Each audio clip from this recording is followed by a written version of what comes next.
Good afternoon, sir. Can you see and hear us? Thank you. Thank you. Good afternoon, Sir Ed. We saw before lunch in paragraphs 94 and 95 of your witness statement that you said that you did not receive any specific briefing on the Horizon system, nor was it something that it would have occurred to you to ask for a specific briefing about, and that as far as you were aware, as you recall, you were unaware of any complaints made by sub-postmasters as to the integrity of the Horizon system before you took office, and nor were you briefed on that issue upon taking up your ministerial role. That's correct. When did you first become aware of complaints made by sub-postmasters about the integrity of the Horizon system? I think it must have been through Sir Alan's letters. As you know, he wrote to me on the day I took office. 20th of May 2010, so right. your very first day in office. Yeah. And I wrote back to him following a draft produced by civil servants that... We're going to come to that if it helps it in a moment. Yeah. So I think that must have been it, yeah. When did you first become aware that a large cohort of sub-postmasters alleged that their convictions were not safe?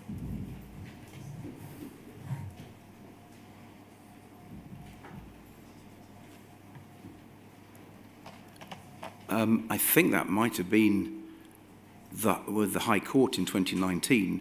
I mean, obviously when Sir Alan Bates came to see me, I was aware that he was representing a number of sub-postmasters who felt that they had been wrongly prosecuted, and that was the case. But in terms of the large number that they had, the group action, I'm afraid I wasn't aware of that until much later. He said in his correspondence, we'll look at it in a moment, that he was representing 100 or so. Yeah. Are you distinguishing between the 555 that brought the group action as being a large number, but 100 not? Yeah, and also that my officials, as you see in the Mr. Whitehead's note, were disputing whether it was 100, but I accept it was mainly the point you were making about the large number, the 550. You tell us in your witness statement, no need to turn it up, between paragraphs 96 and 119, the correspondence received from Sir Alan, the draft responses prepared by government officials, and the sources of information used upon which to base those responses. And you tell us in those paragraphs about a note, a written briefing that you received on the 5th of October 2010 from Mike Whitehead, a civil servant in SHIEX. We'll look at that later. You tell us in paragraph 108 on page 30, which we should turn up.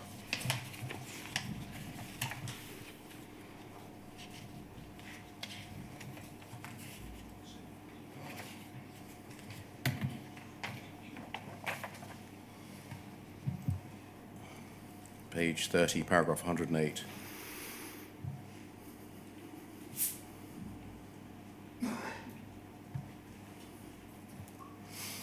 You say this, that's the Mike Whitehead written briefing of the 5th of October 2010, is the only substantive written briefing I received on Horizon. It indicated that Horizon had, quote, proved robust and that there were, quote, no systemic integrity issues, that the unions had expressed confidence in Horizon, that there was training, there were proper audit processes and no backdoors, that there had been regular reviews, there was an appeals process and legal representation, and no court had ever found problems with Horizon. And you tell us in 109 that you would have taken from that officials were confident in Horizon and that the Post Office had it independently assured. In addition to that single written briefing on Horizon, would you have also received oral briefings? Almost certainly, though it's a long time ago.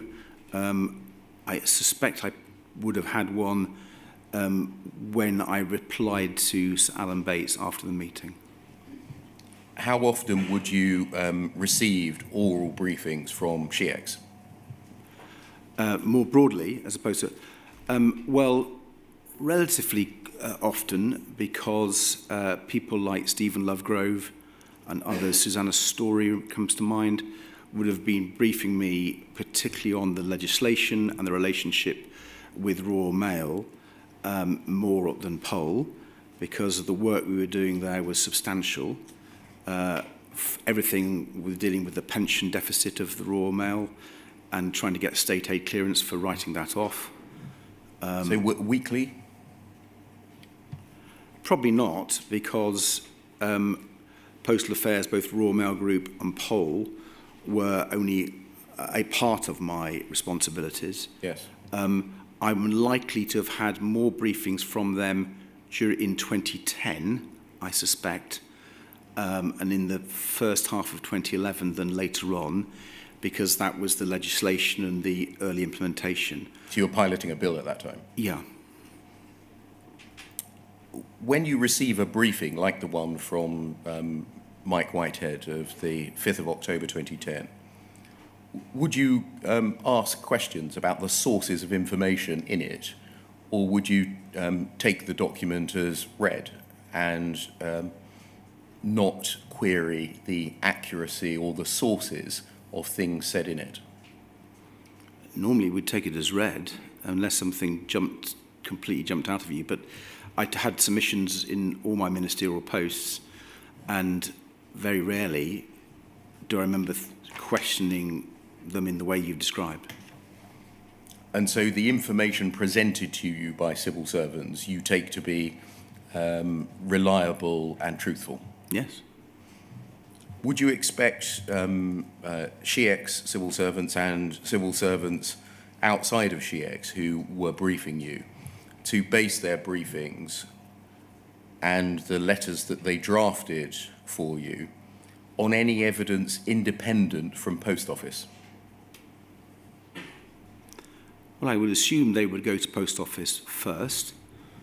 Whether they would add to that, I hadn't really considered. I sort of assumed they would have a collective view, but I hadn't really considered that point.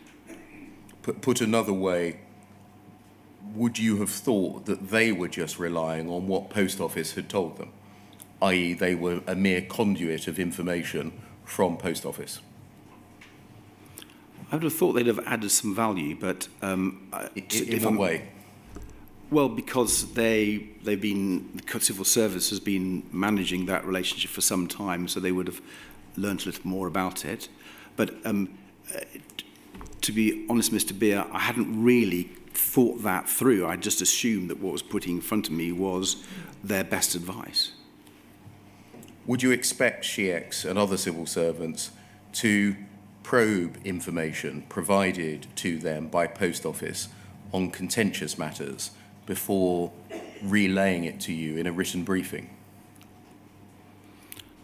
I expect they would do, yes. And really what I'm asking, Sir Ed, is you said that you take the document as read as being truthful and accurate when it gets to you. Whether you ever thought about what had gone on to create the document that you were treating as truthful and accurate? Well, my understanding, not just on this issue, but other issues, that by the time submission got to a minister, there'd been a number of checkpoints within the department. The nature of what checking they were doing wasn't visible to me, but whether you're a junior minister or a Secretary of State, my understanding is the civil service has processes to make sure what goes in front of the minister is the best advice that they can provide. So there had been some sort of quality assurance, and that may have included probing or testing the information provided in this instance by Post Office? Well, I assume that was the case, but I didn't ask about what that process was. One sort of assumed it because you knew that there was a machinery trying to serve ministers as well as they could. Can we turn then to your initial refusal to meet Sir Alan Bates in May 2010? That can come down from the screen, thank you. Can we look, please, at his letter, Sir Alan's letter to you of the 20th of May 2010, UKGI 3016119.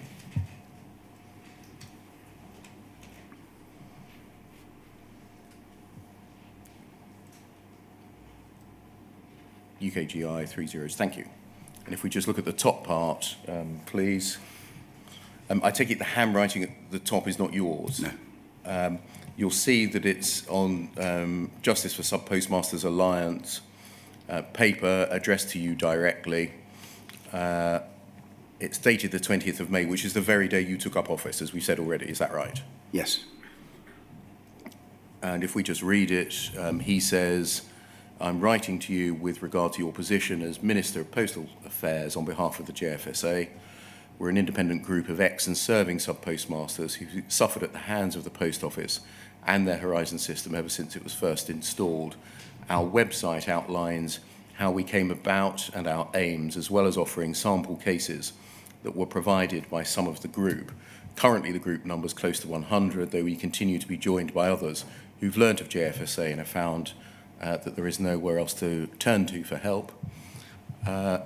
In every instance, the Post Office acts as judge, jury, and executioner, and the individual is deserted by their reputedly representative organisation, the National Federation of Sub-Postmasters. Invariably, these cases all stem from the flaws of the Horizon system the Post Office introduced, and which they refuse to admit has ever suffered from a single problem. The evidence is there to be found by anyone in a position of being able to unlock doors instead of placing barriers in the way of those pursuing information. Our organisation has access to a number of specialists who could provide the questions and analyse the resulting data if required. Though an independent external investigation instigated at ministerial level would be the most appropriate and would, without any doubt, easily find evidence of the error-ridden system. I'm sure that you appreciate there's not a single computer system that does not, from time to time, suffer from errors, especially when at the size and level of complexity of the programs associated with the Horizon system. The Post Office blindly state that there are not, nor have there ever been any system errors. So subsequently, anything wrong is entirely the responsibility of the sub-postmaster, as that is what they've agreed to when signing their contract. This is a contract produced in 1994 and does not address nor identify new technology. They're still using it to intimidate and prosecute sub-postmasters. Over the page, the weight of evidence we have been collating over the years continues to grow and gain in standing. It's only the flat refusal of the Post Office to allow experts to examine the system which is holding back this major scandal from breaking. But within the growing numbers in JFSA and the support we're now finding from the IT community and the media, it's just a matter of time until the real truth about the Post Office and Horizon is exposed. Over the years, I've personally submitted written details of all of this to the Select Committee of the DTI. Then on two other occasions to that of Burr, and put simply, the information has either been buried or disappeared. Others of JFSA have followed the route, have contacted their MPs who take the matter up with the Post Office on their behalf. Subsequently, they're stonewalled or handled by the Post Office, often with off-the-shelf answers, where they only change the names and addresses. I'm writing to you on behalf of the group. I'm asking for a meeting where we can present our case to you. Much has appeared in the press over the last few days that government is going to change. I only hope that is true. If it is, the abuse of sub-postmasters that have been going on under the protection of the previous government may well come to an end. So would you agree that, to summarise the letter, Sir Alan outlines the issue, he signposts you to further information and asks for a meeting? That's what the letter says. Yeah. He was asking for an opportunity to present his case to you? He was indeed. He just wanted an audience? Yes. Would you agree that these are not unreasonable requests, put politely but with force? They're not unreasonable. Can we look at your reply, please? ABAT 701.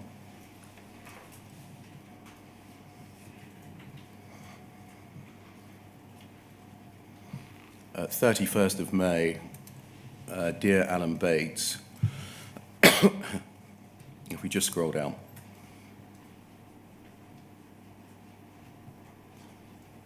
If we just scroll down, thank you. We'll see that it's signed by you. Underneath there is your signature. Thank you for your letter of the 20th of May requesting a meeting to discuss the Post Office Horizon system. Since 2001, when the Royal Mail, which includes the Post Office, was set up as a public limited company, with the government as its only shareholder. Government has adopted an arm's length relationship with the company, so it has the commercial freedom to run its business operations without interference from the shareholder. The integrity of the Post Office Horizon system is an operational and contractual matter for Post Office and not government. Whilst I do appreciate your concerns and those of Alliance members, I do not believe a meeting would serve any useful purpose. Would you agree that this is a rather terse reply, in particular the line, I do not believe that a meeting would serve any useful purpose? Yes, it is a terse reply. If I may, though, Mr. Beer, refer you to my written statement, because I can't remember actually reading his original letter. I remember, as we'll come to, no doubt, reading his second letter and taking the view that I should meet him. But I think if I had read that first letter, I would have remembered it because it was forceful and made a case. But I'm afraid that is my memory, and all I can do is go from my memory. I have apologised and repeat that apology for not meeting Mr. Bates on the basis of his first letter. You tell us in your witness statement that the letter, the one we're looking at, was drafted by officials for you, is that right? Yes. It was nonetheless approved by you and signed by you? Yes. Can you help us? You spend a lot of time in your witness statement explaining the administration of ministerial correspondence. If this was one of those occasions where you got the letter in, i.e. Mr. Bates, Sir Alan's letter in, and the draft reply out, i.e. the document we're looking at the moment, how would you judge whether the right approach was being taken, if you've just got those two bits of paper? Well, the way it worked is you would have your red box, which you would look at with all the other different policy papers. As I explain in my written statement, you would be dealing with a lot of different issues in any red box.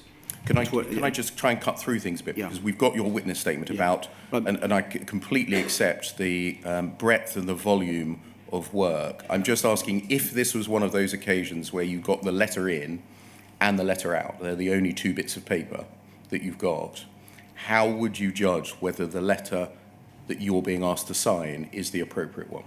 If I'd had both letters in my letter file, in my red box, I would have read both of them.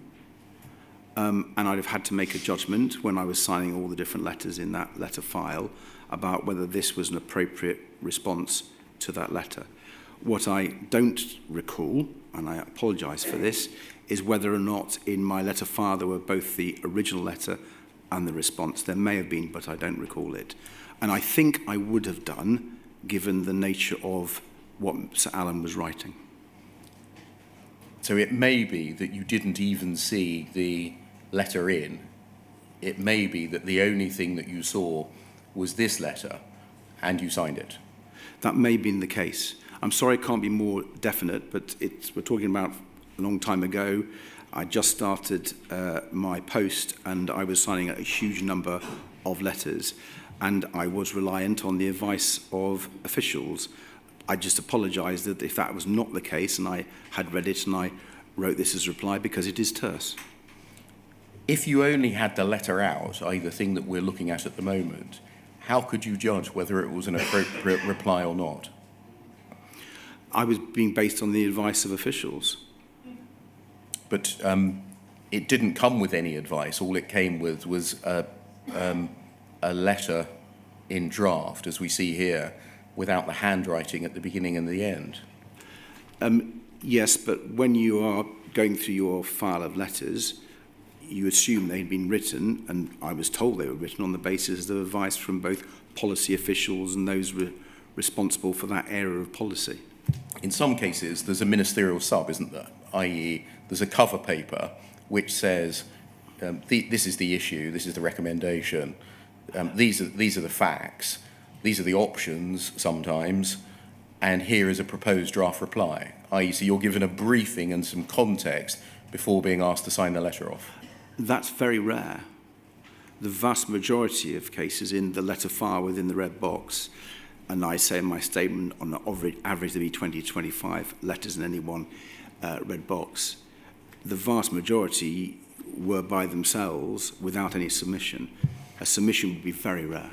So the likelihood is, on your evidence, that you neither received a briefing in order to judge the accuracy and appropriateness of this reply, nor even the letter in to see what you were responding to. I definitely didn't receive a submission. I'm saying I may have received the original letter, but I really can't remember it. And I think if I had, I would have remembered it. The second line from the end says, whilst I do appreciate your concerns of the and those of the Alliance members, doesn't that indicate, because it's personalising it, that you are likely to have seen the letter?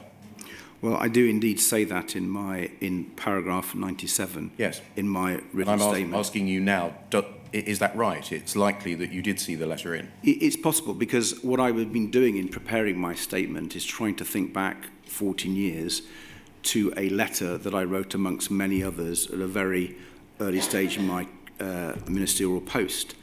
And I just genuinely can't remember. But you're right, that phrase suggests I might have done, but I just can't recall, and I apologise for that. The very matter that Sir Alan was complaining about was that the Post Office had, to use his words, acted as judge, jury and executioner. Yes, of course. i.e. that there wasn't any independent oversight of what was going on. Indeed, and when I had the submission for the meeting with Alan Bates later on in the year, both the original letter and the second letter were attached to that submission. I read those in detail before that meeting.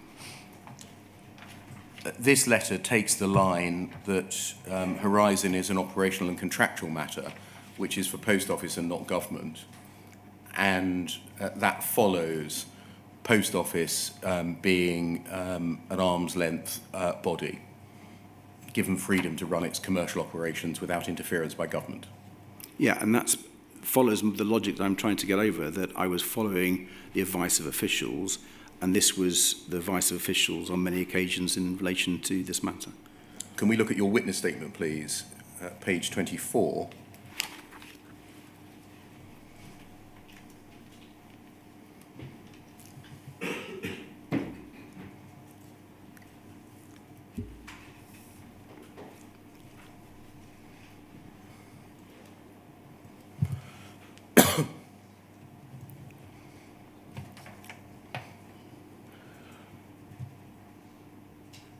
Paragraph 101 and 102 at the foot of the page. You say, on reflection and with the benefit of hindsight, I'm really sorry that I followed the advice and did not question it. And I can also see why Sir Alan took offence at the phrase, I do not believe a meeting would serve any useful purpose. It was poorly judged, and I apologise to Sir Alan for signing it off. I should have accepted Sir Alan's request for a meeting when he first made it. However, I remain unconvinced that an earlier meeting would have changed the course of events. I expect that I would have put the same questions to my officials and Post Office and received the same categorical assurances about the integrity of Horizon that I did later that year. The hindsight that you're bringing into account there, is that essentially, and I'm summarising greatly here, that the substance of the matters that Sir Alan was complaining about was correct? That has clearly turned out to be the case. Yes. So that's what the hindsight is referring to here. Yeah, the hindsight that we now have, because we now know many, many things that I did not know back then. Your reflection, with the benefit of hindsight, shows, would you agree, that there wasn't an inflexible rule, less still an inflexible rule of law that prevented you from becoming involved, was there? No, there wasn't, because as we are no doubt about to go, when I had the second letter from Mr. Bates, I didn't have any advice on that, but I decided I was going to see him. So I exercised that flexibility then. More than that, there wasn't an inflexible rule of law that prevented you as the minister from becoming involved in operational matters, was there? That is true. There wasn't completely inflexible. As clear was the case because I met I asked to see Sir Alan in July.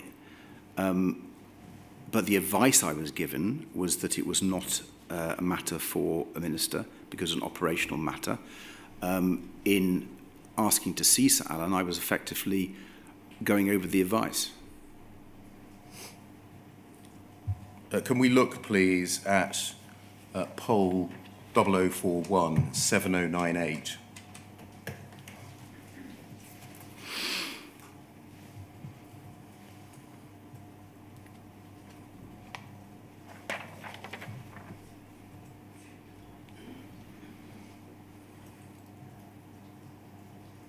And look, please, at page 9.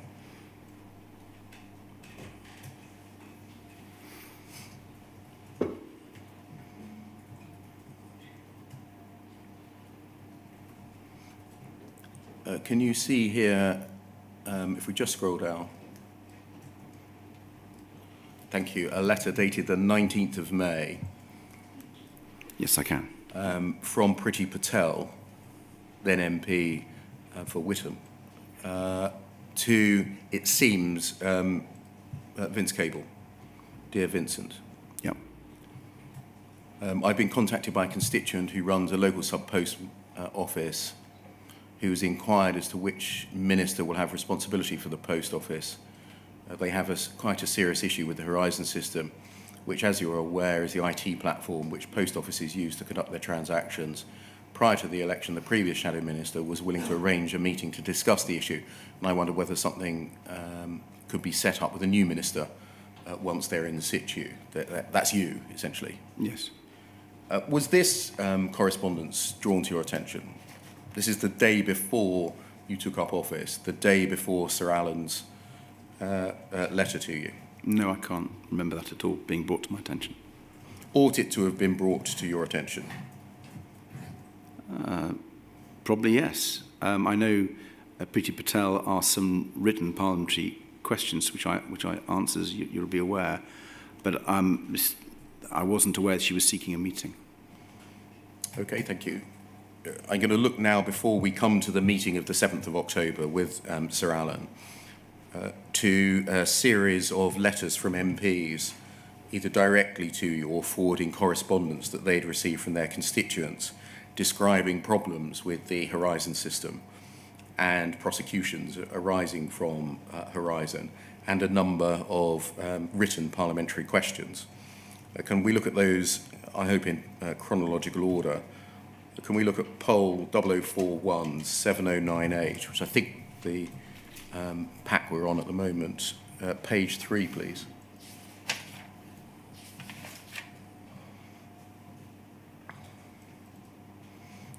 Uh, 7th of June 2010 to you. If we scroll down, from Keith Simpson, MP for Broadland, enclosing a letter which he's received from a constituent, Margaret Callow, asking you to look into the points and report back. And if we go over the page to page 4, please. Mrs. Callow congratulates Mr. Simpson on his success and says that she wrote to him on the 3rd of March on behalf of my daughter about her treatment, along with others, at the hands of the post office. She says it's a problem that will not go away. They have a copy of a recent letter sent to Alan Bates by you. That's obviously the letter that we've just looked at. And she says, clearly Mr. Davey is neither interested nor helpful.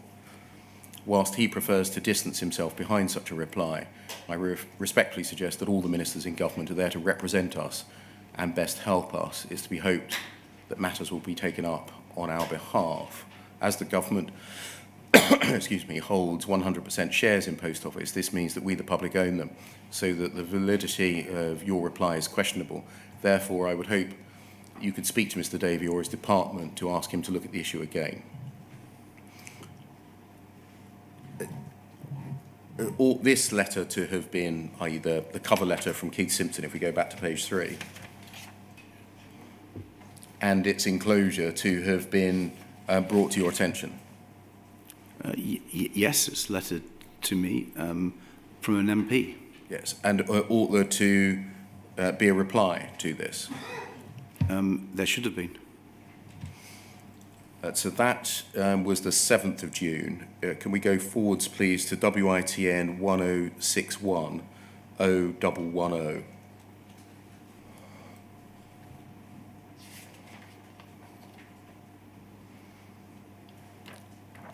This is a parliamentary question of the 22nd of June 2010 from Priti Patel to ask the Secretary of State, so that's addressed to Mr. Cable, what representations he's received from JFSA in the last 12 months, if he will meet representatives of the Alliance to discuss Post Office's Horizon system, and if he will make a statement, and then you reply. And is that sometimes how it works, that although the written PQ was addressed to the Secretary of State, one of his or her ministers would be given the responsibility of replying to it?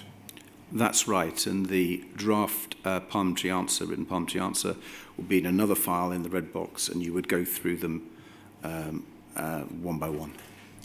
Was there just the parliamentary answer, the draft answer in the box, or did that come with a submission? No submission.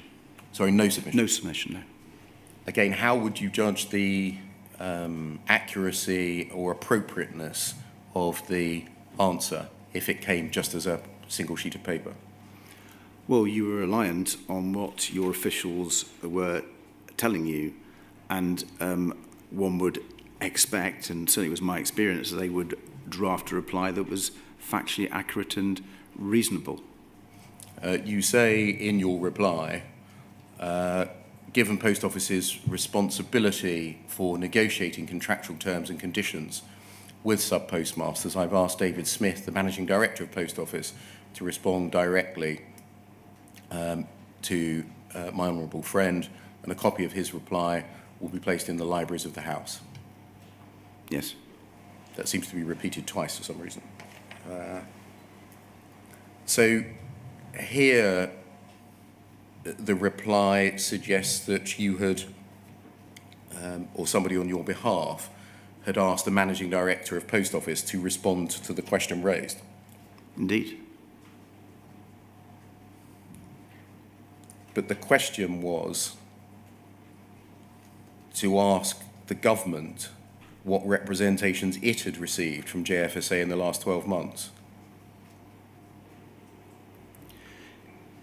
Indeed.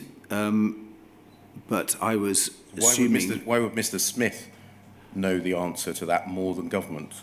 Well, I was assuming that was the way that it had been done on the basis of what advice officials were giving me. What do you mean you're assuming that was the way it had been done? What's the it? The response to those types of questions. But the question's asking you what representations the Secretary of State has received. Why does passing that on to Mr. Smith help with the answer? Well, I had assumed that those representations would always go to the Post Office themselves, and that was the way that it operated because of the arm's length relationship. I see. So that because you assumed that the any previous communications would themselves have been forwarded to the Post Office was in the best place to answer how many Indeed. requests it had received for, or representations it had received from the JFSA. I assume they'd all been passed to the Post Office. At this stage, trying to understand my job, I was very, very reliant on the advice I was being given. Can we turn to POL 00417098?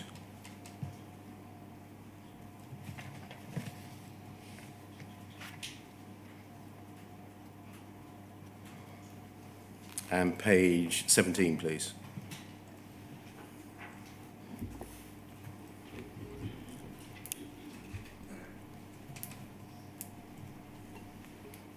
I think this is a draft reply to a PQ, is that right? Maybe if we just pan out. Thank you. If you look under the tram lines, it says draft answer, and then at the foot of the page, excuse me, there are some approval boxes. Can you see that? Yeah, I can. So is this the kind of thing that would come in the red box? Yes. The thing we saw before was an actual parliamentary question answer. This is the stage before that, the draft, is that right? To be frank, Mr. Beer, I don't know whether they all said draft before I read them off, or whether signed them off, or Okay. whether they didn't say draft. I'm not sure if it was quite that methodical. Okay. It's from Priti Patel again. Question, to ask the Secretary of State how many times ministers have had discussions with the Post Office on the Horizon system. Answer, Horizon is an operational responsibility of the company, and I have had no discussions. That's you answering. It's an established convention that ministers of one administration can't see the documents of a previous administration. I'm therefore unable to provide the information requested. And so that was, that's accurate, obviously for you hadn't had any meetings at this time. Yes, it's accurate. Thank you. And then can we go forwards, please, to page 15?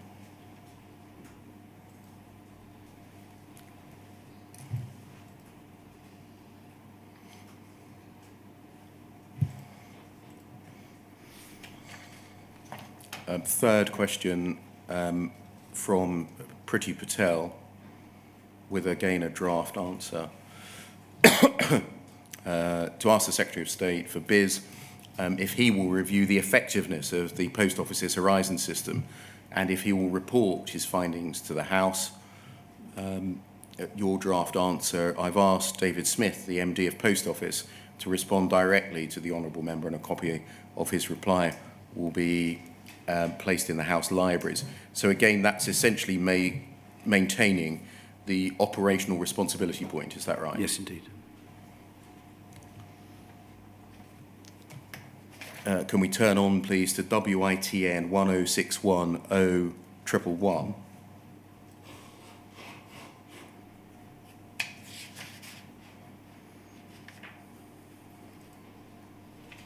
Um, 8th of July,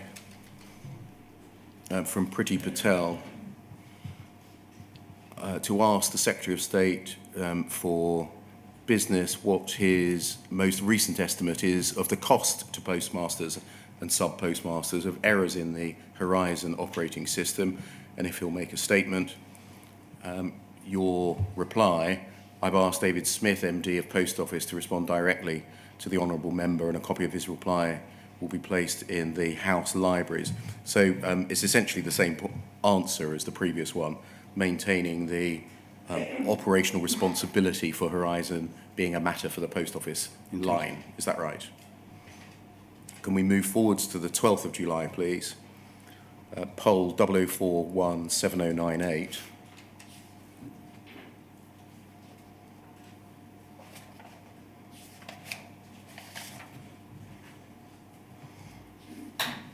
And page 19, please.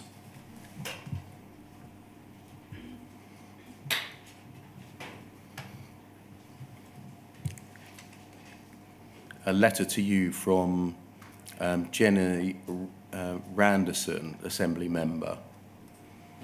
12th of July now, under the heading Post Office Horizon Accounting Problems. If we scroll down. As a former consultant in the postal services sector, I'm sure you're only too well aware of the accounting problems that have arisen from the Post Office Horizon computer system, which have resulted in postmasters and mistresses suffering financial losses and sometimes even occurring criminal prosecutions because of unexplained discrepancies that have led to shortfalls. She explains in paragraphs 2, 3 and 4 a problem with her constituent.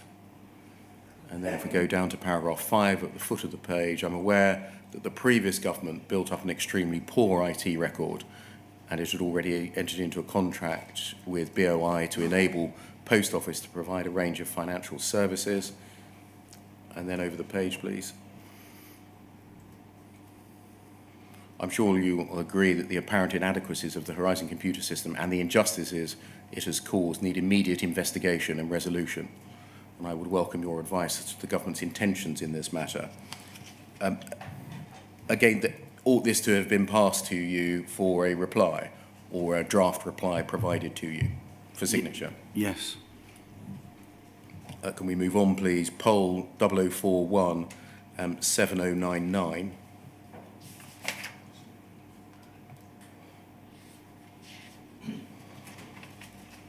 A letter to you of the 20th of July 2010. I've been approached by my constituents. I'd be grateful if you could look at the matters raised by my constituents. And then if we go over the page, please.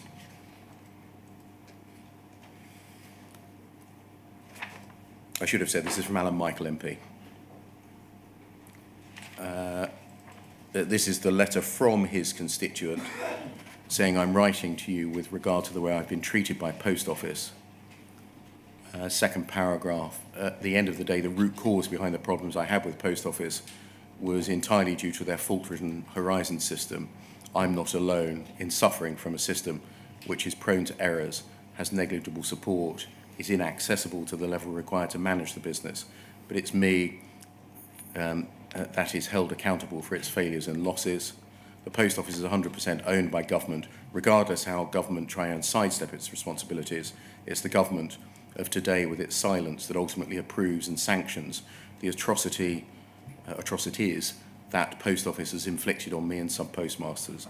There has to be an independent investigation into how Post Office has abused its power. And then next paragraph, mention of the JFSA, and then it's signed off. Again, all this to have been supplied to you by officials for a reply and or a draft reply provided to you. Yes. Can we move on, please?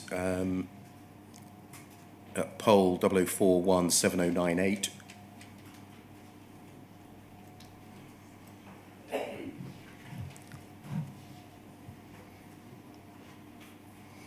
And this is an email exchange in which you're not included. If we look at the foot of page 1, please. Between Oliver Griffiths and of the SHIEX and David Smith, MD of Post Office, with Mike Whitehead of SHIEX copied in, with the subject of justice for sub-postmasters. Dave, that's to Mr. Smith. As we discussed briefly on Monday, there's been recent interest from MPs in purported cases where the Horizon system has left sub-postmasters out of pocket. We have to date said that this is an operational matter for POL and resisted calls to impose a review of Horizon. Just stopping there. Do you think the replies to all of the letters that I've shown you would have maintained that line, i.e. Horizon is an operational matter for Post Office and a resistance to any call for a review of Horizon? I can only presume they did. Mr. Griffiths continues, we are in theory happy to continue holding this line, but if we do so and it turns out that there have been problems with Horizon, then there will be significant political heat. Grateful, therefore, if you could let me know how confident the Post Office is that there is nothing behind these claims. And then if we scroll up, the MD's PA, Tracy Aberstein, replies, Mike Granville will liaise with you to prepare a brief for Oliver to give the reassurance required, ! This is the kind of thing that went on beneath the surface and you didn't get to see, I presume? No, not at all. Would you agree that this is, looking at it now, an important exchange? Yes, it is. And we'll no doubt go on to other important exchanges behind the scenes, which certainly weren't brought to my attention. If we just look at the bottom of the page,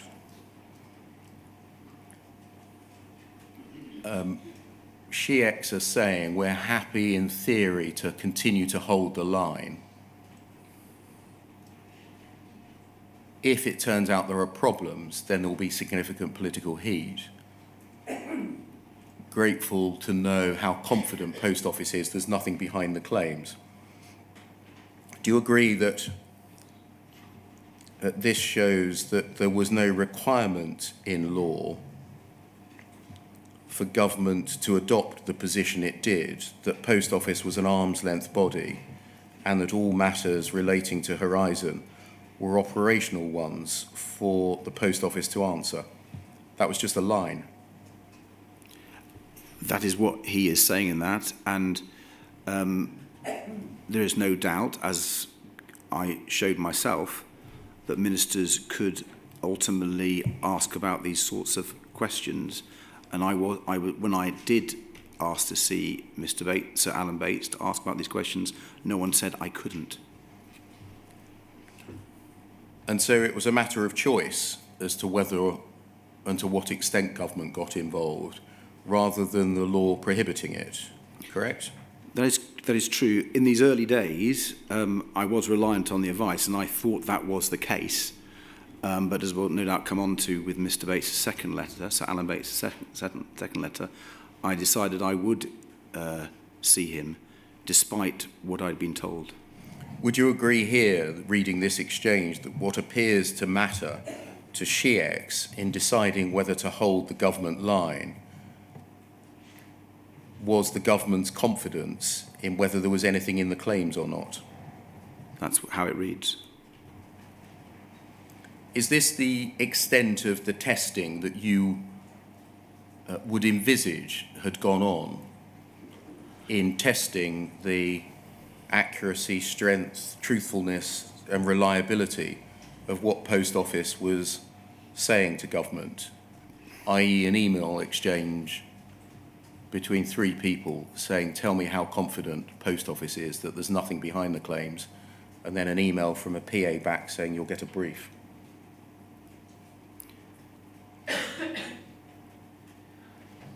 Well, I'd have thought that by the time they gave me advice, they needed to be certain that advice was true. And no doubt this inquiry will make a judgment about whether or not they did enough to find out whether what they were telling me was true. But ministers have to rely on being told the truth, and therefore people briefing them need to be sure that the minister is being given the truth. Would you expect something more from SHIEX, putting it bluntly, to say, please, Post Office, who people allege is something is wrong with your system, tell us whether you're confident that there's something wrong with your system? It certainly looks like there could have been more probing, yes. Can we move forwards, please, to poll 0029 4957?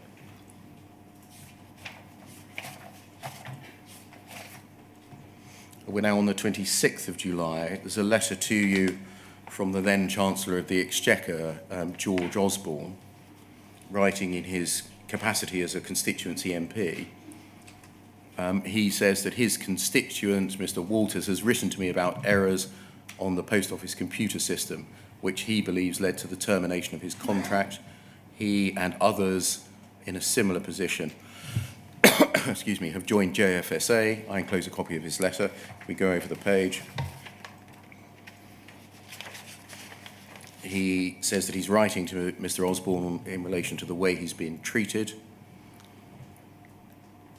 Second main paragraph, unfortunately, a few months after my contract was terminated, the Post Office closed as part of the government cutbacks. He says it was a set-up. Next paragraph.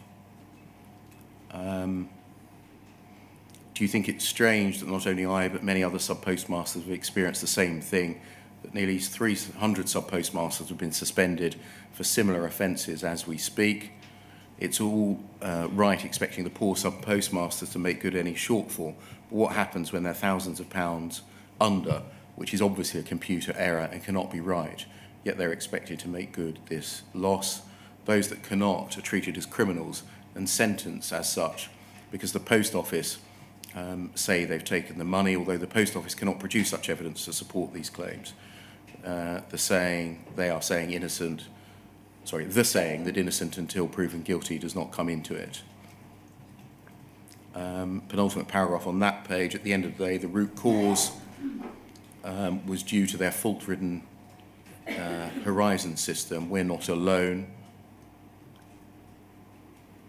last paragraph on that page, the Post Office is 100% owned by the government, regardless of how government tries and sidesteps its responsibility. It's the government of today with its silence that ultimately approves and sanctions the atrocities. You can see some similar language here from an earlier letter. Yes?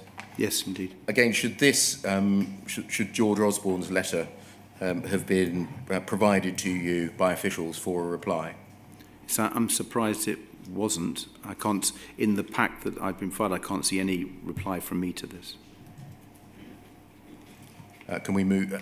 When you say you were surprised, is that in particular because of the personality of the author? Actually not. I think when an MP writes to a minister, my understanding was that the minister would reply to the MP. That was the sort of understanding that one acted on and one thought was the case. So one might not reply to members of the public, and officials might reply to that because there's so many letters coming in.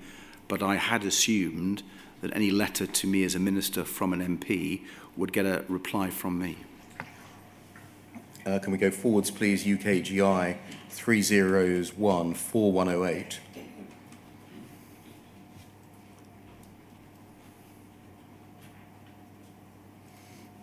And if we see at the top, it's from Valerie Vaz MP, dated the 29th of July. It's about her constituent, Jasvinder Kaur. And she says, second paragraph, there have been a number of sub-postmasters and mistresses who appear to have been subject of a fraud investigation. There's some instances of transactions which appear to be inaccurate, causing suspicion on the sub-postmasters and mistresses. The Horizon system, which appears, this is the Horizon system which appears to be ridden with faults. This has a detrimental effect on the sub-postmasters and mistresses who formed JFSA. I'd be grateful if you could let me know if you're aware of other cases of postmasters and mistresses who've used the Horizon system who've then been prosecuted for fraud. That's Ms. Kaur, has asked if it's possible for an inquiry to be set up to look into the Horizon system. Again, this is the kind of correspondence, it being an MP letter, that should have been passed to you for a reply. Yes. Thank you, that can come down. In your witness statement, you tell us that as a minister, when MPs raise matters with you, you, quote, inevitably take them more seriously. There was a small trickle of correspondence and parliamentary questions from MPs on this issue. None of these seemed to raise any issues that fundamentally questioned the advice I had received from officials and the Post Office. Yes. Is the small trickle, the 4 parliamentary questions and the 5 letters that I've just shown you? That's what I'm referring to. If I didn't see those letters, which she doesn't, if you look at the pack that's been provided me from the time I was a minister, the number of letters that I signed that came into my file was, I think, smaller than the number of people who had written in via their MPs.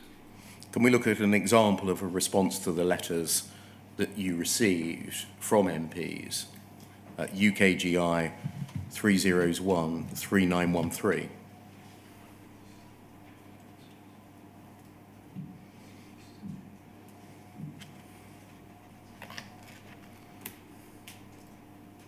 This is later, this is February 2001. And if we scroll down, sorry, 2011 or 2001, you say, thank you for your letter setting out concerns raised by constituents about Horizon. The issues raised in your letter are, however, operational and contractual matters between Post Office and individual sub-postmasters. I should make clear that neither I nor the department can intervene in cases which are sub judice or where court action has been determined. Whilst blame has been laid in a number of cases on the Horizon system for the financial discrepancies and shortages which have led to sub-postmasters having their contracts terminated and subsequent court action, the Post Office continues to express full confidence in the integrity and robustness of the Horizon system. The system operates in all branches, has done so for over 10 years, processing out up to 750 transactions a second at peak times. The system and the processes around it offer a very high level of security and resilience and are designed to ensure that should part of this system or equipment fail, the integrity of accounting records is always maintained. It's proven to be very robust since its introduction. It was fully tested at the time of the nationwide implementation. All new software releases are also subject to rigorous testing. For example, testing the latest upgrade of the system was independently assured by Wipro as being, over the page, best practice. As regards ongoing performance, the information security management systems are accredited to industry standards. Transaction log is available for every branch. Full audit logs of all systems and user activities are securely sealed, backed up and retained to provide an evidential investigative repository. The system's based on principles of double entry bookkeeping. If we go over the page, please.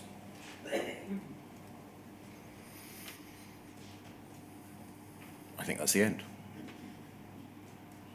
So you see, thank you very much. You sign or would have signed it off. You see here, this is still taking the, in the first paragraph, the line that Horizon is an operational issue. The government maintains an arm's length relationship with the Post Office, and it's therefore for the Post Office to answer. Yes, though I should add that by this time, in February 2011, I had had the meeting with Sir Alan Bates in October, and I had asked my officials to ask Pol a whole series of extra questions. So by this time, when I was writing, while that was still my view, because it was the law from the 2001 Act, I felt, certainly the officials drafting my letters must have felt, that I had made those inquiries following the Sir Alan Bates meeting. And so the letters seem to be a bit more detailed by this time. You mentioned again the 2001 Act. I think you mean the Postal Services Act 2000. Oh, I beg your pardon. That's all right. And you said a number of times that it was what the law required. What did you understand the extent of the prohibition or the limits of the prohibition on government becoming involved in the affairs of the Post Office as imposed by the 2000 Act? I guess it was more on the day-to-day operation, and when there were strategic issues, policy issues, then we ought to get involved.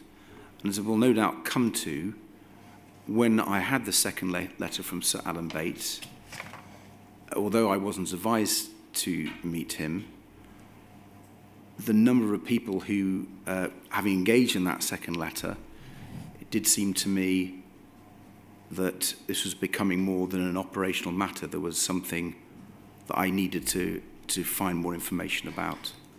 Because you see here, this doesn't simply stop at the first paragraph saying Indeed. This is a Post Office matter. It essentially adopts the Post Office account. Yes, it does. From my perspective as a minister signing that, by this time, I had done and made my officials look further at the issue. But you're right, we were still referring back to the 2000 Act. So by this time, because officials had looked more deeply into the issues raised, it was permissible and not contrary to the law to adopt the Post Office's account in a reply to MPs. No, I'm not saying that, Mr. Beer. I guess I'm saying that the officials felt able to put more into the reply. But what they put into the reply was essentially the Post Office account. Indeed. And so the prohibition isn't operative at this point. You don't stop at paragraph 1. No, the officials, given that I had asked them to look into it, could have been looking into it more. Can we move to the meeting, or move back to the meeting with Sir Alan Bates on the 7th of October 2010 and start with what was the precursor to it, which was Sir Alan's second letter. That's UKGI 3016099.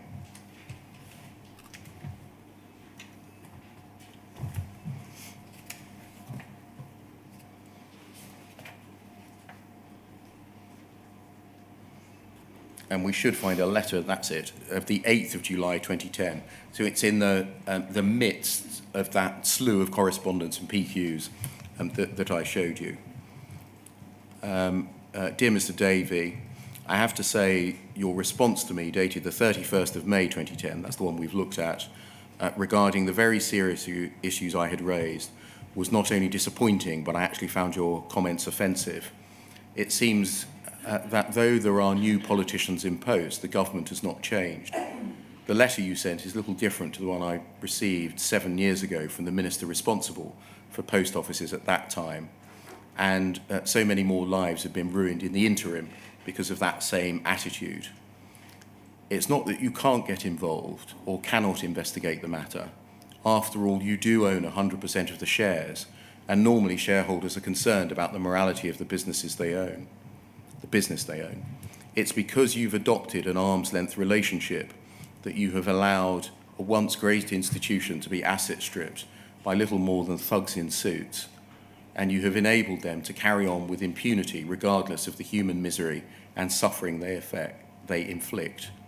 You can listen to your civil servants telling you these issues are really an operational matter for Pole to deal with.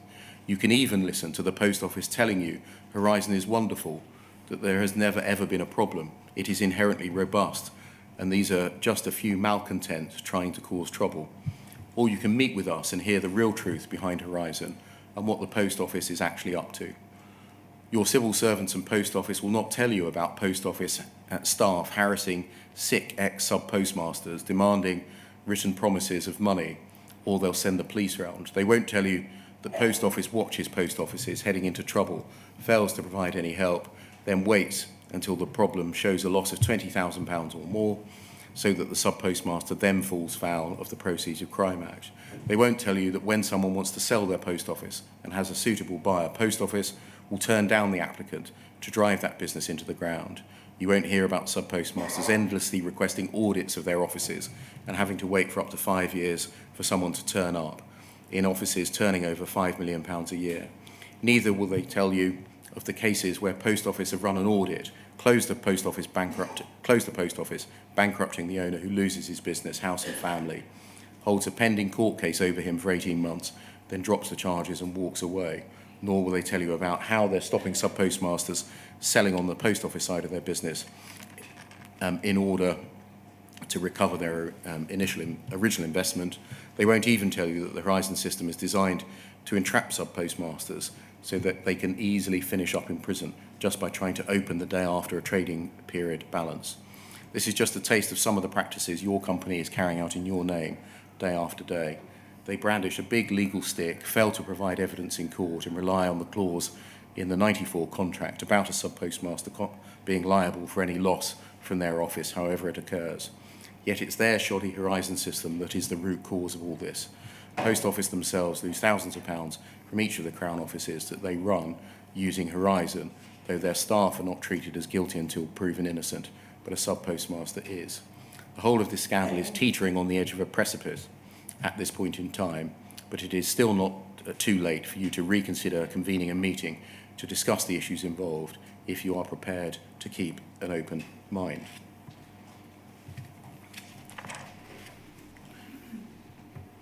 Can we turn up paragraph 25 of your witness, page 25 of your witness statement, at paragraph 104, please?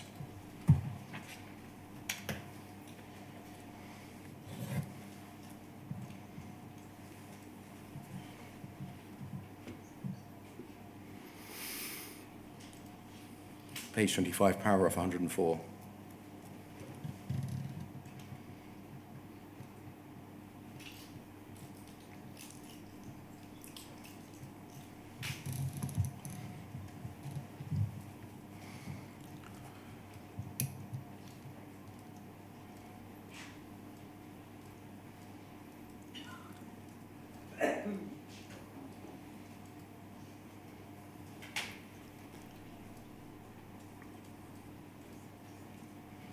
You say, I recall being shown that letter by officials, probably in my private office, and being asked what I wanted to do, realising that Sir Alan was quite cross with my initial reply, and reflecting on the seriousness of the concerns he was raising, I told my officials I wanted to meet him.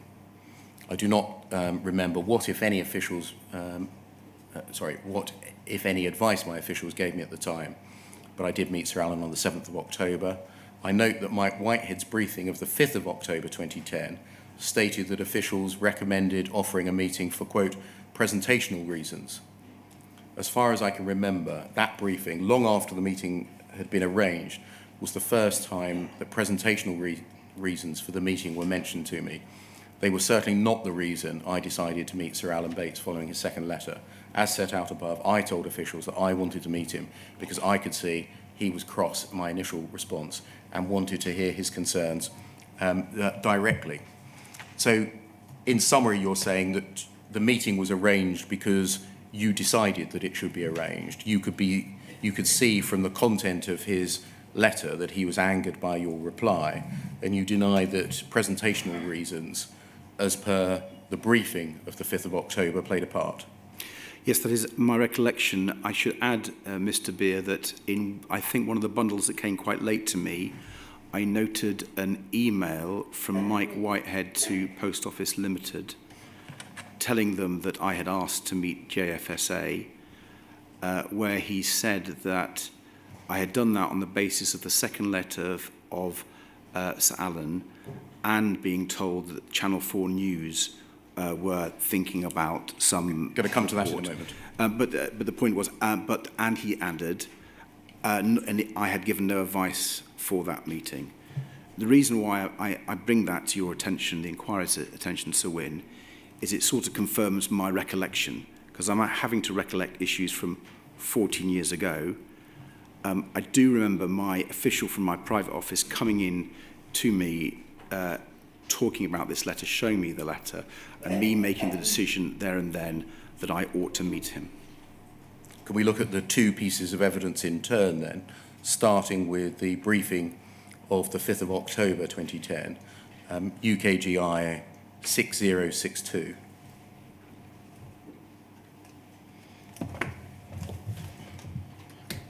This is the briefing of the 5th of October 2010, 2 days before the meeting was going to take place. We're going to come back to the substance of the briefing after the afternoon break. I just want to look at one part of it at the moment in relation to this narrow issue of the reason for agreeing to meet. And can we look under background to the meeting? We scroll down. Thank you. Background to the meeting. And can you see in the third line, Mr. Whitehead says to you, his, that's Alan Bates, second, more confrontational letter of the 8th of July was followed by reports that Channel 4 were planning to run a news item on the JFSA campaign.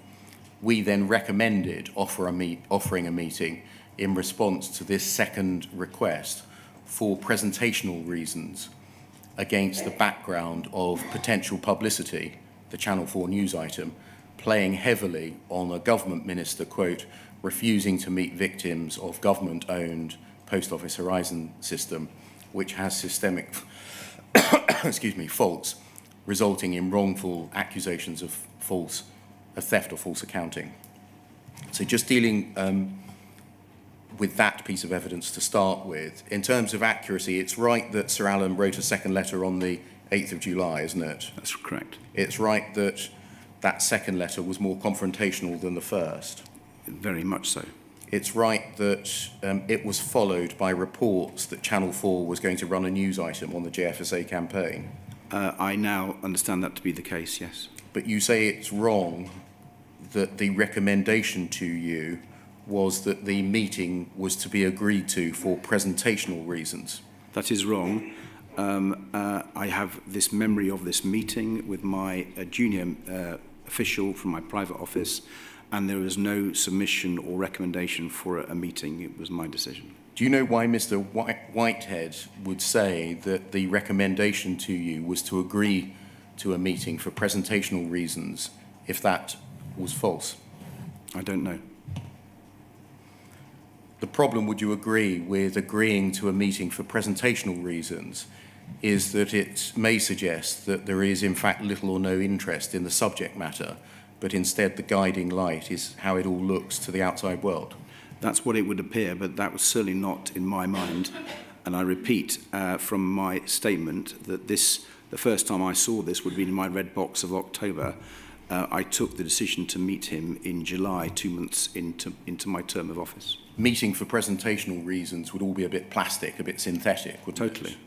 If- And it's worth adding at this point, Mr. Beer, one of the things that was in my mind in accepting and asking for the meeting was because there had been an organisation set up, the Justice for Sub-Postmasters Alliance. Seemed to me that a number of people had come together, and while a minister could not respond to a court case involving an individual sub-postmaster, it seemed reasonable to meet a group of people who'd come together. And with his second letter, understanding a little more 2 months into office who he was, and there'd been these written questions, and it began to be an issue coming across my desk, I felt it was the right to meet him. Was the meeting agreed to because Channel 4 had picked up on the parliamentary questions? No. Can we look, please, at poll 0041 709 7097?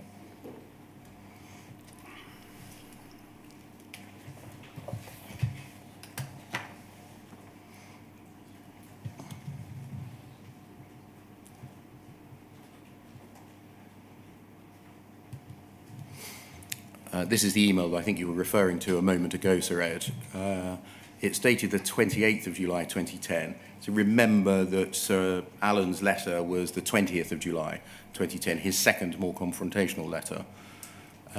Mike Whitehead of SheEx writes to Sue Huggins and Mike Granville, who are both at Post Office, and Oliver Griffiths and Rosemary Buck, who are both at SheEx, and says, further to our discussion on Monday, Ed Davey has said that the JFSA should be invited to meet him in.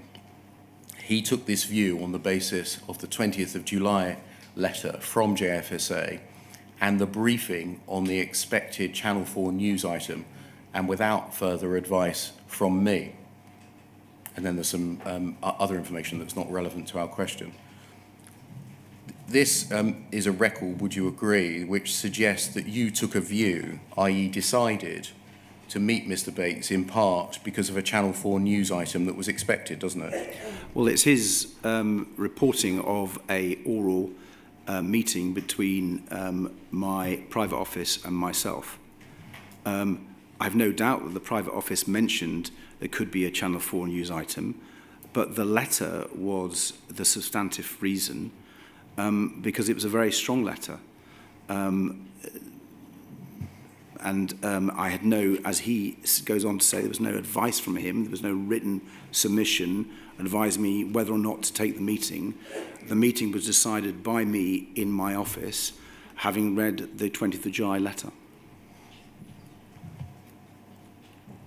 The email records that you took the view on the basis of ... the expected Channel 4 news item. If that's correct, that would be agreeing to a meeting in part for a presentational reason, wouldn't it? It would be. What I'm telling you is that I do have a recollection of this because the second letter was so strong, because 2 months into my posting, I was beginning to understand there might be an issue here.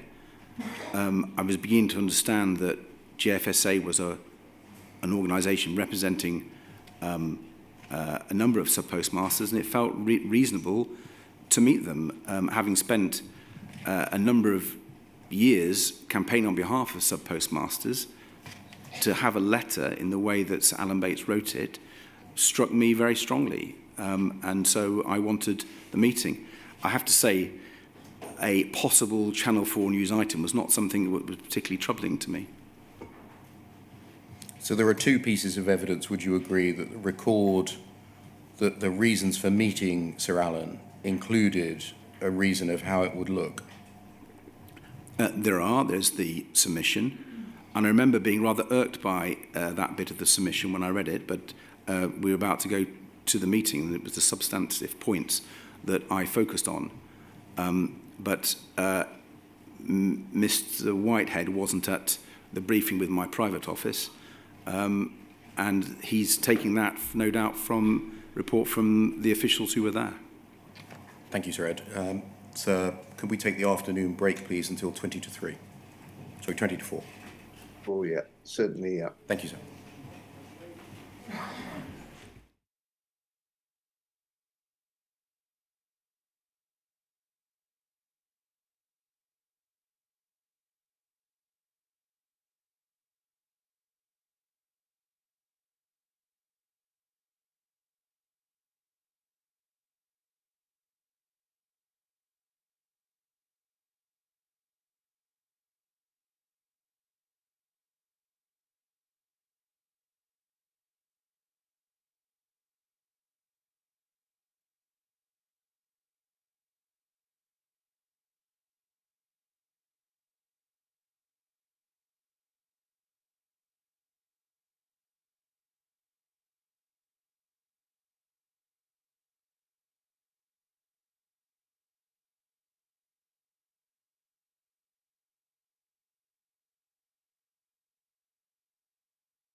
Can you still see and hear us, sir?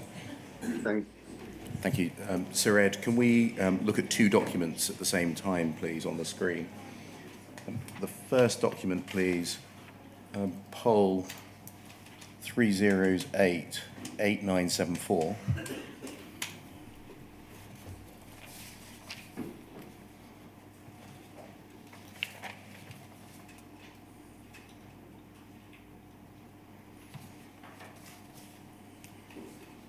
And then UKGI 6062.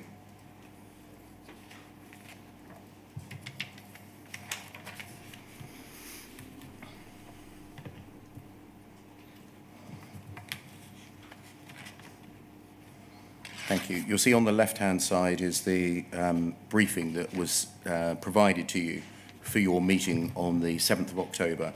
It's dated the 5th of October, written by Mr. Whitehead. Can we turn in that document, please, to page 3? And do you see under the heading Integrity of the Horizon System at the foot of the page?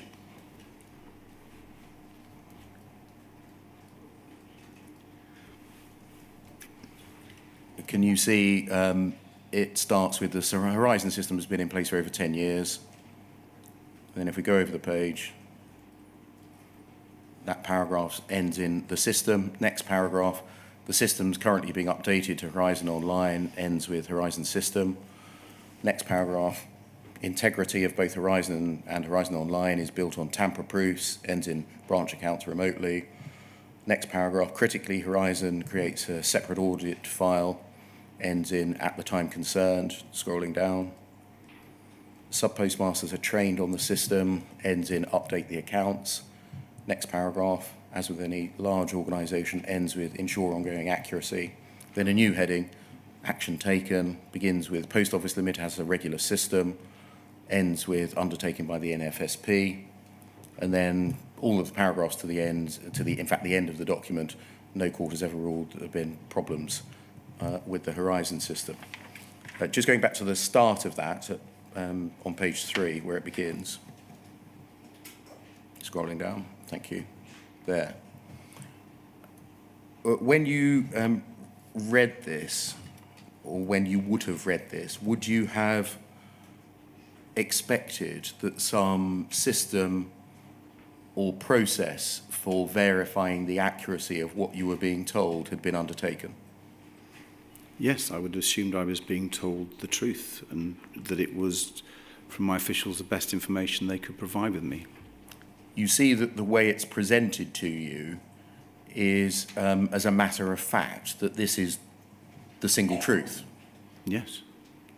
It doesn't say Post Office allege to us the following. It doesn't say Post Office say to us the following, or we've asked for a briefing from Post Office and they have provided the following. It doesn't say that. No. And so would you read this as this is essentially being SheX's own account to you? Yes. On the document on the right-hand side, can we see a brief to BIS? We know this is from the Post Office. It's dated August 2010. It's a brief to BIS for your prospective meeting with JFSA. And in that document, can we go please to page 2? And can we see a heading, Integrity of the Horizon System, and a paragraph that says the Horizon System has been in place for 10 years? Yes. And then on the left-hand page, if we can scroll down, we can see the next paragraph, the system's currently being updated, and on the right-hand side, the system's currently being updated. And then the left-hand side, the integrity of both Horizon and Horizon Online, and then the right-hand side, and so it goes on. The entirety of the information in the sections that I've read you appears to be a cut and paste from the Post Office briefing. They've right-clicked, swiped, cut and paste, or copied and paste. Is that what you would expect to have happened by your officials when they were briefing you, and not attributed it to Post Office? which is not what I'd have expected. When I saw these documents in the bundle sent to me, became obvious that there had been that cut and paste, as you say, and it surprised me. Why is it surprising that officials would simply swallow whole what the Post Office were telling them by cutting and pasting an account into a ministerial briefing?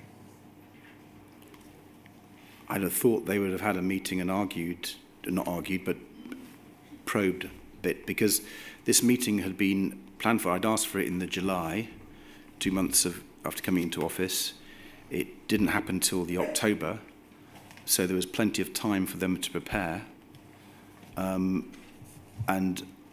given there'd been a number of written parliamentary questions and letters, this was a very important meeting to me, and people knew that, and I would have expected a quality brief.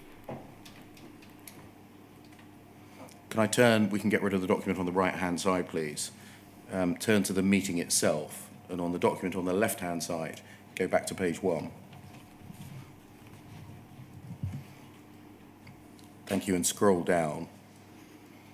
Thank you, just stop there. You'll see that in the attendees are listed Sir Alan and then 2 lawyers, one from Shoesmiths and one from Coomber Rich, called Izzy Hogg, a Basingstoke-based firm of solicitors who've defended a number of sub-postmasters who have been prosecuted by Post Office in recent years.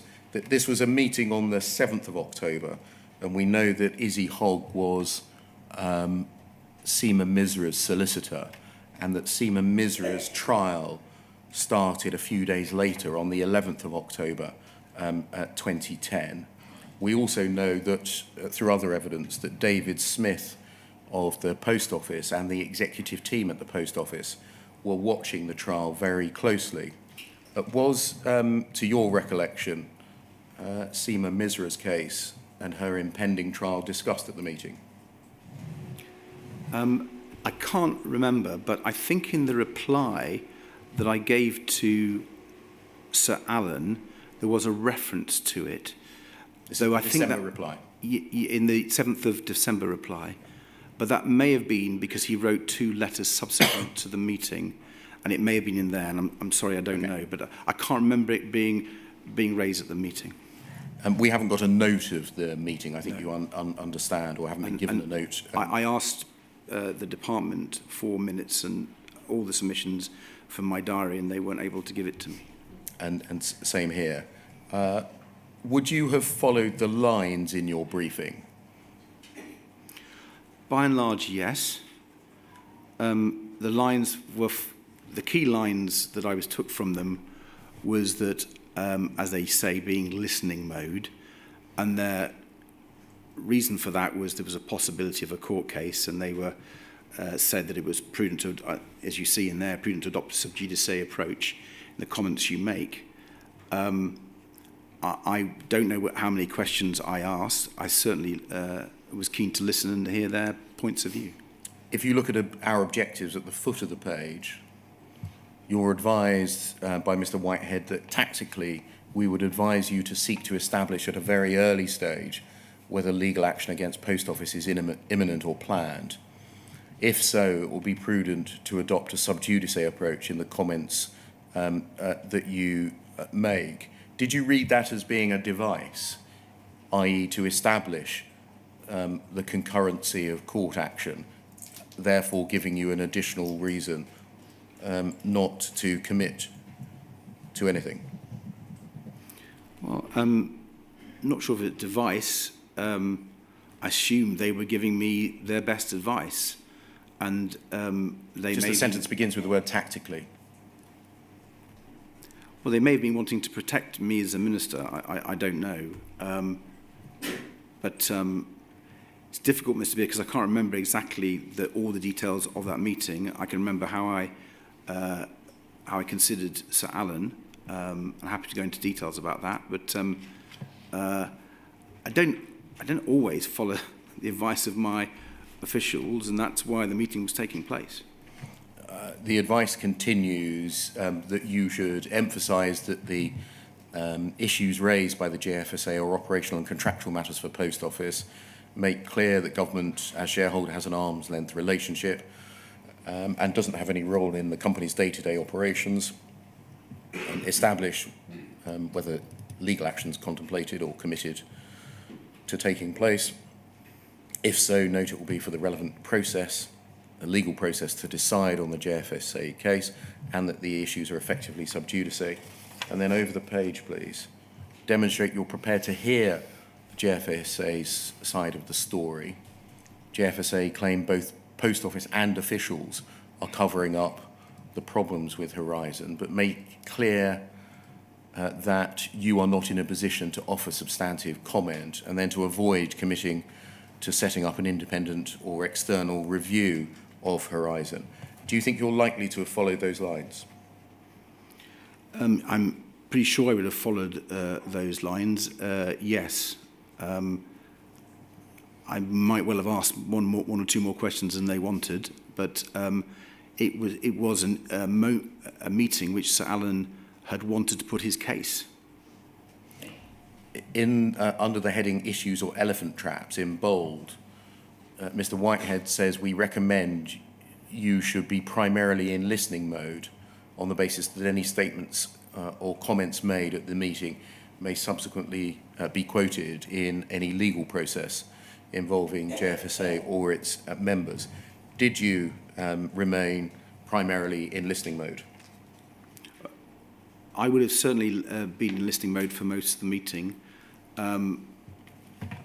My normal practice would probably to have asked one or two questions for clarification, but I'm afraid I can't remember the details of the meeting. Did you make any commitments in the meeting? I can't remember making, certainly not commitments to things like a review, but I've committed to come back to him, I would imagine, on the substantive points he was making. And no doubt we'll get onto that. I certainly... Did you agree to do or require others to do anything? Well, after the meeting, I asked my officials to follow up on all his points. I found Sir Alan a very reasonable and credible representative. He had a strong story, and I felt it needed to be looked at again. The submission that I received, and we can no doubt go through other parts of it, it made a powerful case, because it wasn't just based on what my officials were telling me about Horizon, but it was also referred to the National Federation of Sub-Postmasters' view, and the courts had not found problems with Horizon. And those were three reinforcing points that he made in that submission.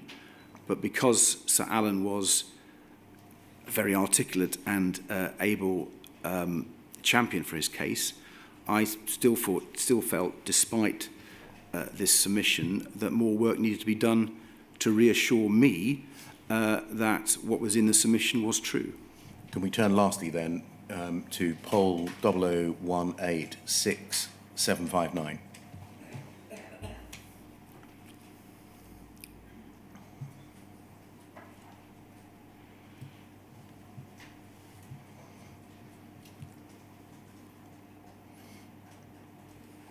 This is your letter to Mr. Bates of the 7th of December 2010. I'm going to skip over the contents of the letters that you referred to earlier in the interest of time. You say, following our meeting, second paragraph, the points you raised as chairman are being followed up on my behalf by officials as part of our dialogue with the company.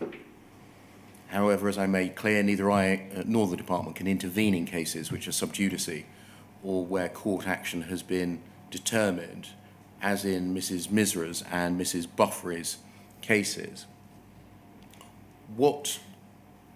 Given that one of the principal complaints was the conduct of the Post Office, which had led to court proceedings and convictions, how could officials follow up matters on your behalf if they could not intervene in cases where court action had taken place?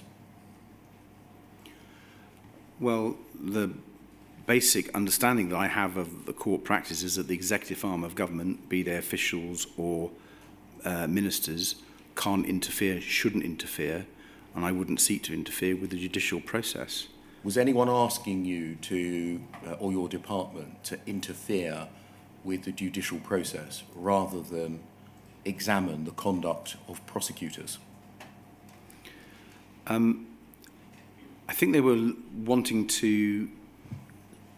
Well, to be fair, I remember Jonathan Lord in particular, the Member of Parliament for Woking, making it clear to me that they weren't asking me to intervene and knew that I couldn't.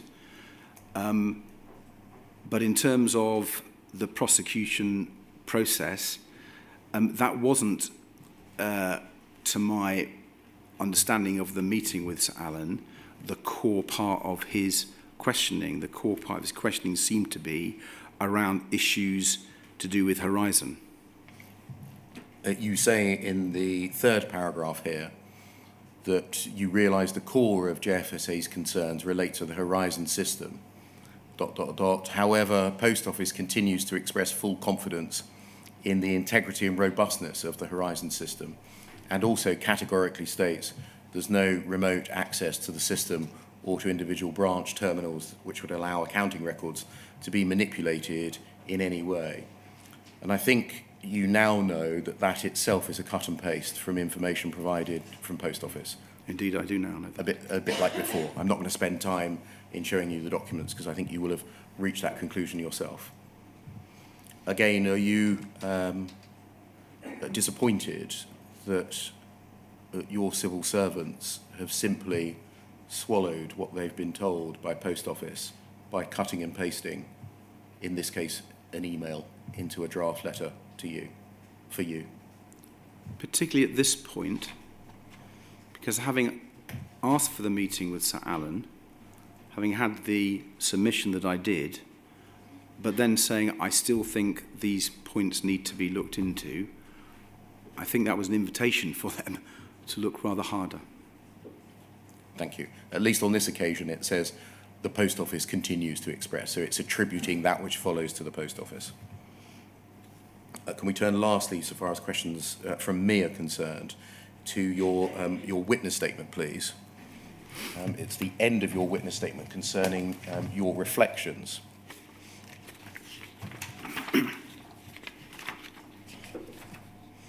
And it begins on page 41.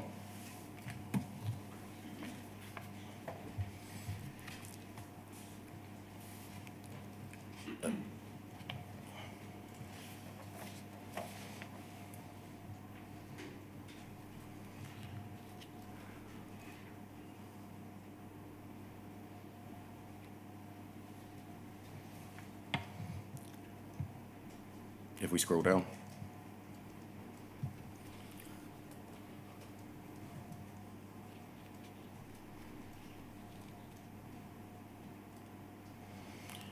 You deal with your reflections in 6 subheadings. If I can look at those briefly with you, because we've got your statement on the record. Start at page 42 over the page, please. Foot of the page, duty of candour.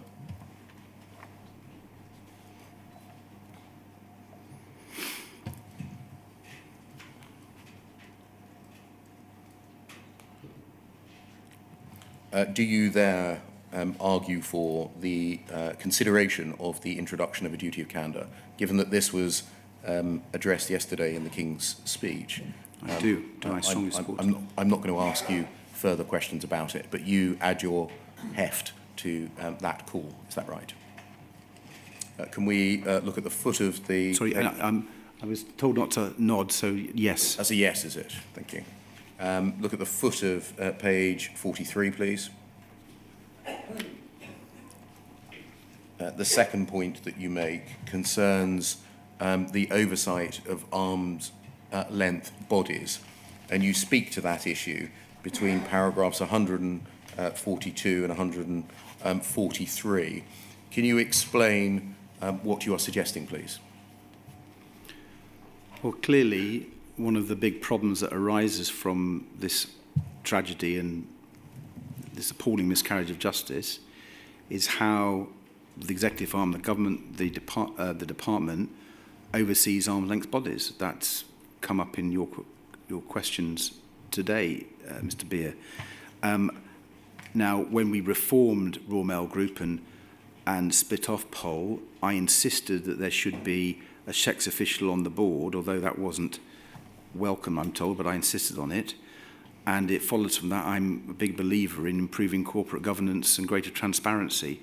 I think the lesson from this appalling situation is we need to possibly to go even further, and government should look across the piece to all arm's length bodies to check that the governance is appropriate, so the oversight is genuine, real and thorough.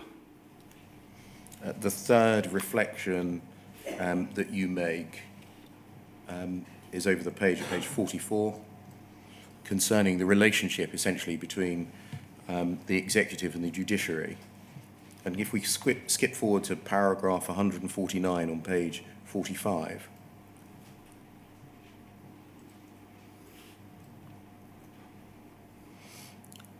you posit the creation of a new process. Can you explain what you have in mind? It seems to me that if there is a real concern about too many prosecutions going through the court system that shouldn't be, that there needs to be a process within government for officials, for ministers, to raise questions. There is a real balance, though, and I'm sure Sir Win will appreciate this.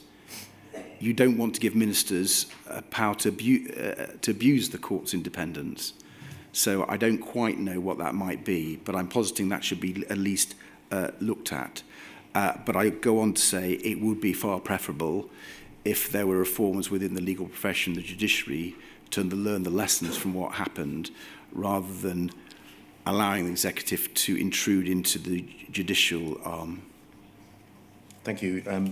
Suggestion number 4 at the foot of the page is in relation to prosecutorial powers. And what you say there is contained in those two paragraphs, 151 and 152. And you make the general point that it seems to you that prosecutions are best left to the CPS,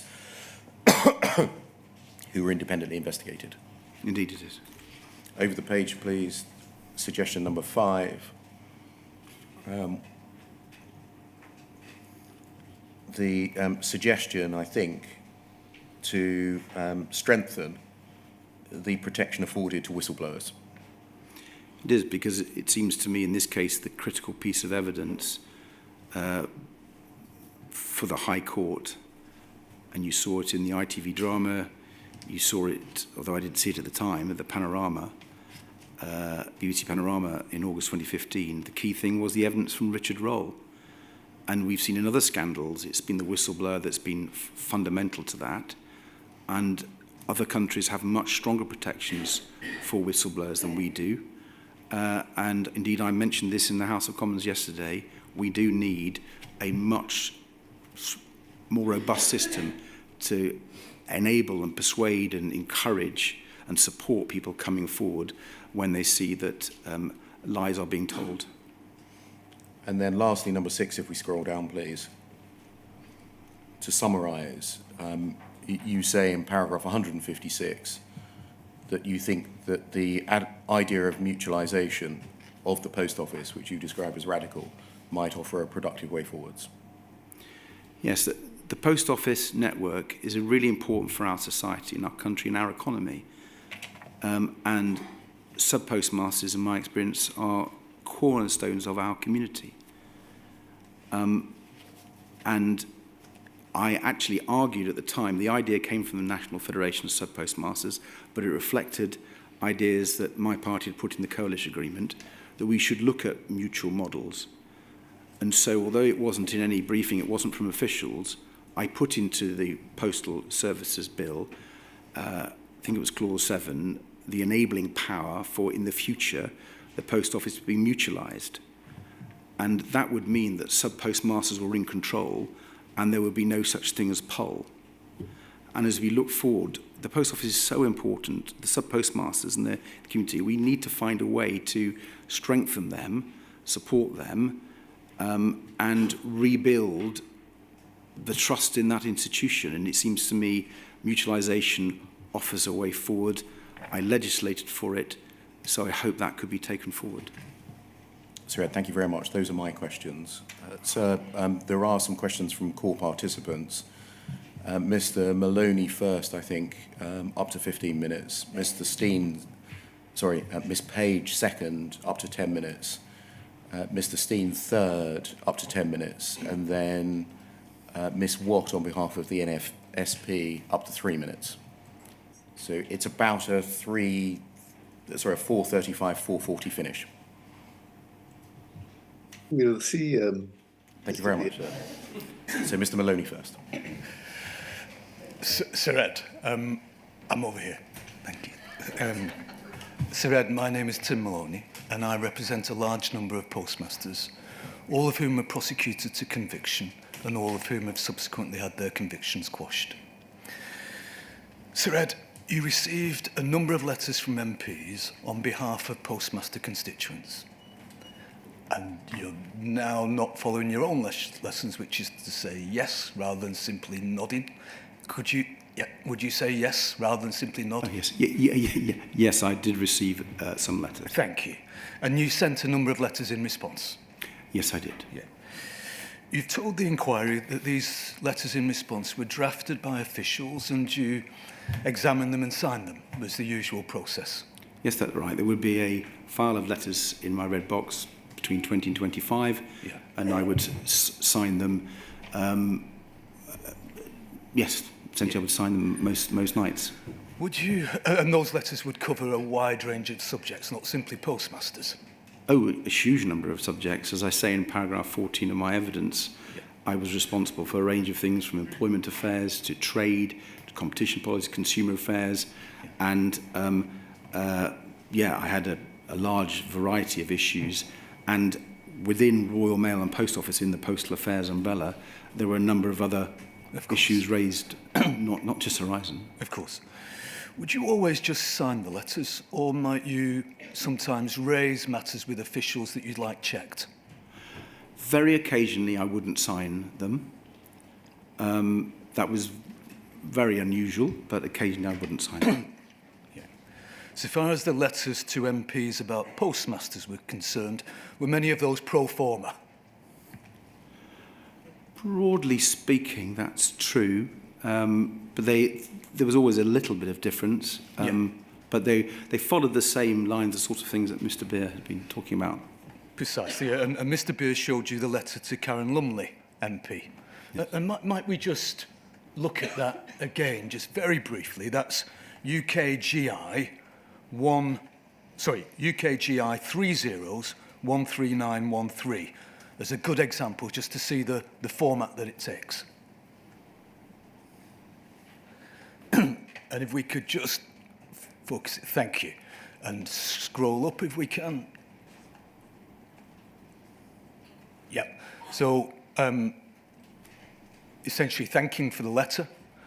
That's the first paragraph. Then the issues are operational and contractual, and the Minister and the Department cannot intervene in cases where, which are sub judice or where court action has been determined, essentially confirming what you said earlier, that the Minister could not respond to individual cases of sub-postmasters, individual court cases. That's true. Yeah.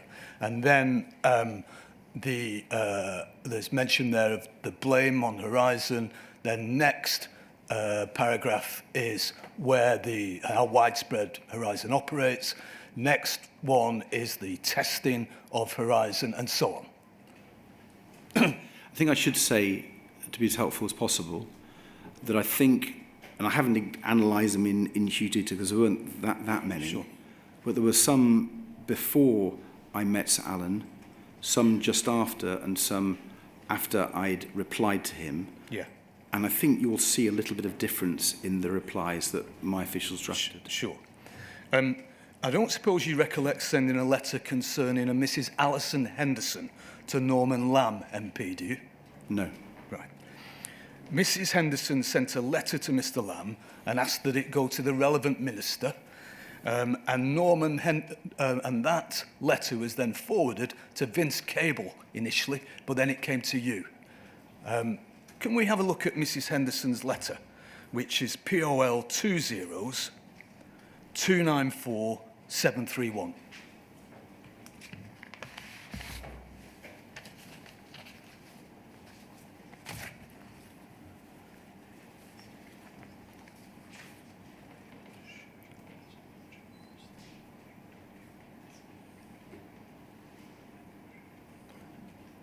Now, that's the covering letter, which from Norman Lamb, who was your successor, in fact, wasn't he? Yes, he was. And this forwards the letter of Mrs. Henderson to Vince Cable, as we can see there. But it eventually came to you. If we go on to the next page, we see the substance of Mrs. Henderson's letter. And then if we could scroll up, in the, it's addressed to Mr. Lamb. It's November 2010. The first paragraph is the reason for Mrs. Henderson writing. The second is her history of being postmaster at Worstead, leaving Worstead and in Hertfordshire and becoming a postmaster. The finding of £18,000 missing from her office, reduced to £11,000, and she's now facing a trial at Norwich Crown Court accused of theft and false accounting. She says in the next paragraph, I've never taken a penny from the post office, but the prosecutors from the post office do not believe me. Essentially, they're saying that there were post office prosecutors there. Do not believe me, hence the trial. I was aware some time ago that the figures were wrong during a weekly balance. Some £4,000 appeared to be missing. I tried to find the missing amount without success, and due to the fact that the post office helpline was less than helpful, decided to roll over the figures, hoping that an error notice would be issued from Chesterfield and the matter resolved. This did not happen, and for some reason the figures just seemed to get larger. Post office counters are adamant that there are no issues with any part of their IT systems, and are demanding that I pay back the apparent missing money as well as face a trial. If we could go over to the next page, which I believe is blank, and then onto that final page, thank you. My office, and this is the first full paragraph on that page, my office surprisingly escaped the last round of closures, but now instead of having to pay me a redundancy sum, my reputation, excuse me, has been wrecked, and I face the prospect of a possible prison sentence, heavy fine, or some other criminal punishment, plus having to pay the post office a large sum of money. Money that was never taken from the office, but just seemed to vanish into cyberspace. Your reply to that is UKGI 000-13863. And could we put that up, please? UKGI 000-13863.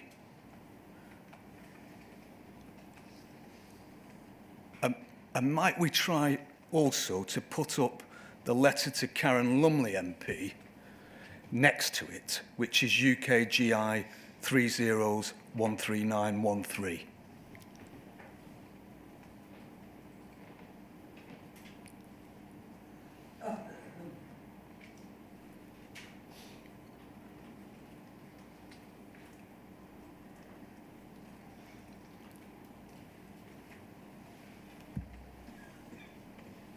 Thank you. Now, we can see the similarities between the letters, but there are also some important differences. We see the paragraph thanking. First paragraph is thanking as before, and the issues raised paragraph is the first 4 lines are the same in each letter, but then there's further detail added in relation to Mrs. Henderson's case that I'll come back to. We then see at the third paragraph, the Horizon Computing Accounting System operates, and we see that at the bottom of the page on Mrs. Henderson's letter. If we scroll up on both letters, on the final paragraph, yes, thank you, we see the Horizon system was tested, and we see the Horizon system was tested as the first paragraph on the second page of Mrs. Henderson's letter. As regards ongoing performance, we see as the second paragraph on both, and then the system is based on the principles of double entry bookkeeping. So very similar. But if we could please just go back to just Mrs. Henderson's letter on the screen now, and to the paragraph dealing with the second main paragraph on the first page.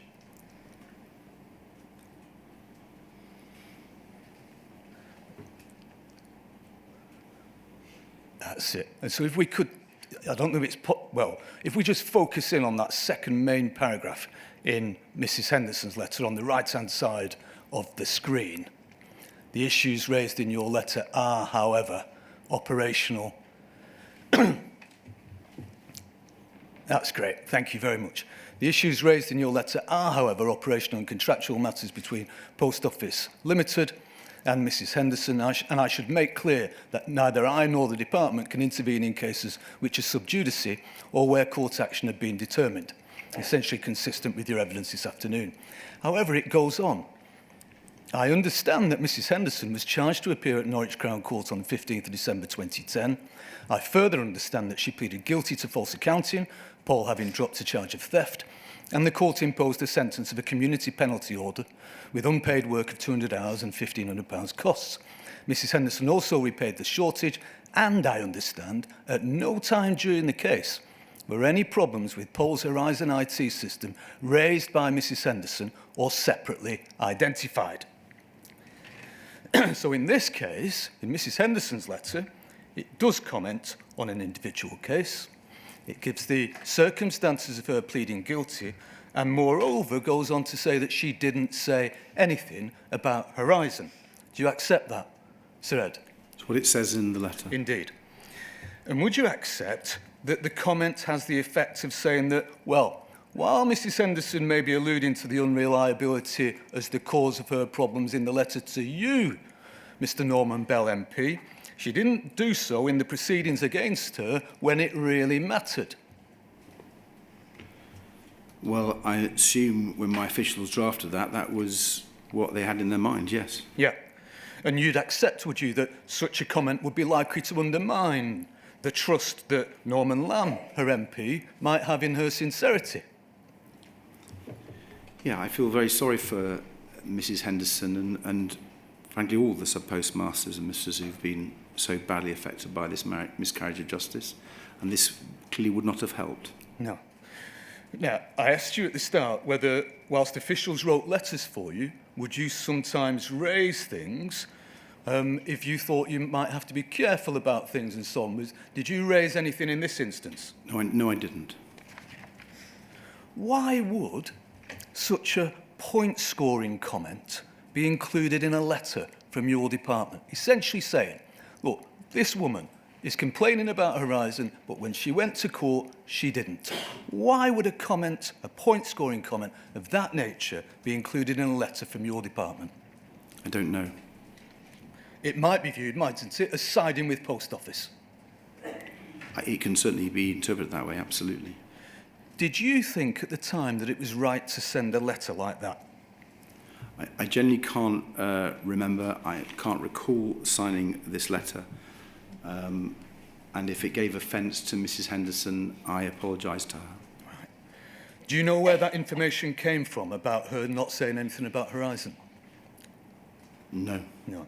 Well, can we just please look at the judgment of the Court of Appeal Criminal Division in the case of Hamilton and others, which is POL 20113-278.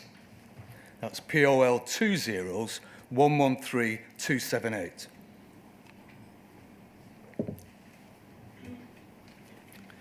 And the first part of this judgment I'd like to look at is paragraph 116, which is at page 29 of the judgment.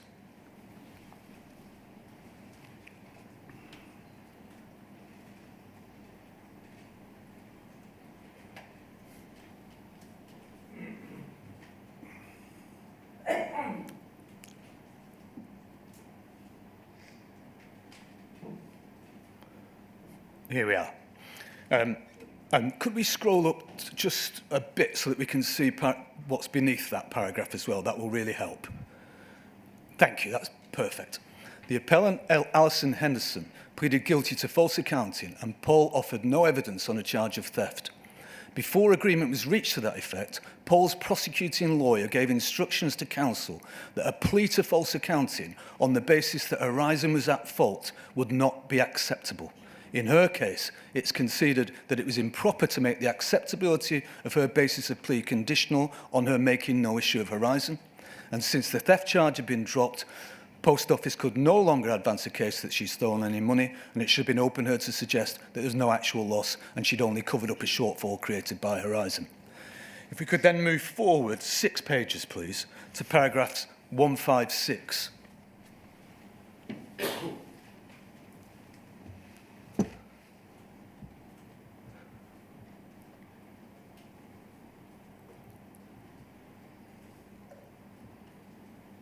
And if we could see the whole of that page, thank you, that's enough. Here we see more details in relation to Mrs. Henderson's case.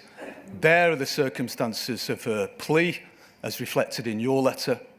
At 157, we see that, in fact, Mrs. Henderson denied theft, and this is 5 lines in.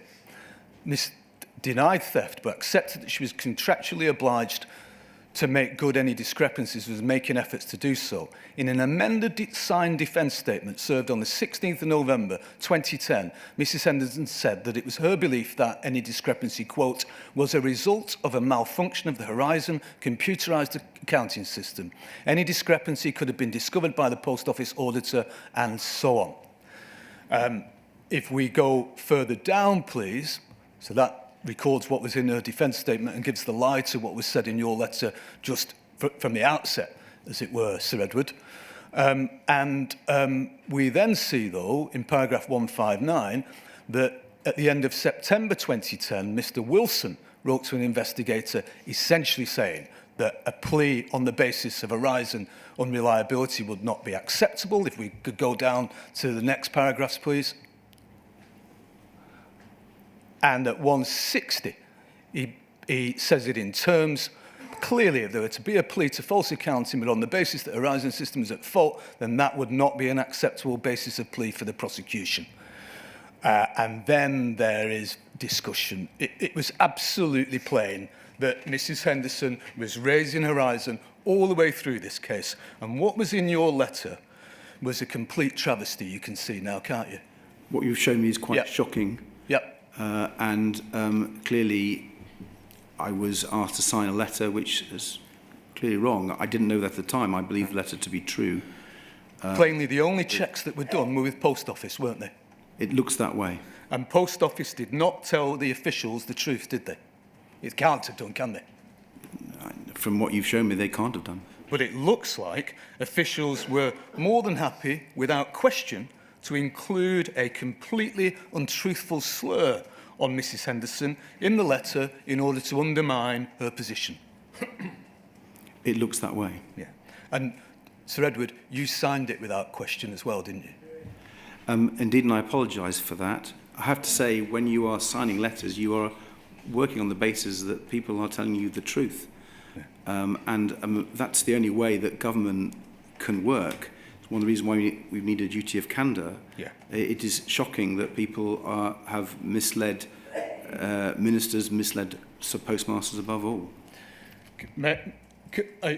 I'm sure you can, but can you understand the hurt that must have caused Mrs. Henderson? Of course I can, and I apologise to her. And I ask you this question about the more general statement you've just made. Was it appropriate, is it appropriate, for a department to only go to, for example, Post Office for information when it's Post Office that is being challenged? Well, I think what comes through what you've just shown me is that I think if departments are quoting court cases, they should go back to the court case. Thank you, sir. Thank you, Mr. Maloney. Who's next? It's me, sir. Thank you. Yeah. Mr. Davies, on the subject of lies, this lie originated in what the inquiry knows as the Ismay report. It goes like this. The integrity of Horizon is founded on its tamper-proof logs, its real-time backups, and the absence of, quotes, backdoors, so that all data entry or acceptance is at branch level and is tagged against the log-on ID of the user. This means that ownership of the accounting is truly at branch level. Mr. Beer has taken you to the way that that lie found its way into the Whitehead briefing to you, and it was a copy and paste from a Post Office briefing, which was a copy and paste from the ISME report. And the rest of the Whitehead briefing was really aimed at persuading you to fob Sir Alan off. Do you agree? I think they wanted me to just listen and not ask questions, yes. In effect, the officials closed ranks with the Post Office against the JFSA and the sub-postmasters. Would you agree with that? It's really clear that the officials were following the line from Post Office Limited. That is really clear in the way you've described the ISME report finding its way into what was sent to me. That report was commissioned, the ISME report, by David Smith, who you met with regularly. And Mr. Smith was also, as Mr. Beer said, keeping a close eye on the MISRA trial, which started a few days after the meeting that you had with Sir Alan. Mr. Smith was delighted with his team for securing the conviction against Mrs. MISRA. He apparently, or at least the team apparently, believed that it vindicated Horizon, that Mrs. MISRA had been convicted. Did you ever raise the JFSA complaints directly with David Smith when you met him? There's an interesting point. When I got the letter to Sir Alan Bates of the 7th of December, which was essentially my response to the questions he'd asked at the meeting, which I'd asked to be followed up and checked. I'm assuming, because it would be my normal practice, that I would have discussed that with either an official or with a member of the Post Office, in this case, David Smith. I have racked my memory to see whether that was raised, and I assume I did it, but I cannot remember the precise meeting or the precise discussion. How regularly were you meeting with him at that sort of time in the latter end of 2010? I genuinely don't remember. I don't think it was that frequent. Most of my meetings at that time on postal affairs were to do with the bill and the Royal Mail Group. But I remember meeting him on one or two occasions. He was not a frequent attendee. Sorry. I don't want either Sir Edward or you to be on a false premise here. My recollection is that Mr. Smith's tenure as managing director ended in 2010, but I stand to be corrected. You're quite right, sir. Correct. I wouldn't want Sir Edward to think that there were many, many months when he was in post, that was all. No, you're absolutely right, sir. He was only there for a short time during the period, but obviously covering this period of autumn 2010. Yes, certainly, yeah. Can I then just turn to the letter that you wrote to Jonathan Lord and the background to that, Jonathan Lord being Mrs. Misra's MP. Mr. Lord wrote to you about the Misra case, and if I can bring that up, please. It's poll 309-4279. I haven't been able to find a very good copy of this letter, but one of the points that is raised within it is remote access, albeit in a slightly roundabout way.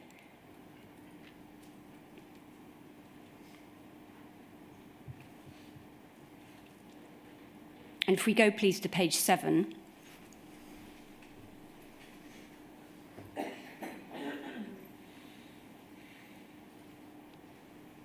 And if we zoom in at the bottom of the letter, we can see how he raises it. Penultimate paragraph and the final sentences. I know that the Horizon system has had a great amount of problems since its introduction, and the majority of postmasters have blamed it as a defence in court cases. And then this, I also gather that access to the system is possible remotely through the Post Office's network. And it seems that that has been picked up by Mr. Whitehead, because if we could then please go to poll 20417094. He sends an email to Post Office following up on that.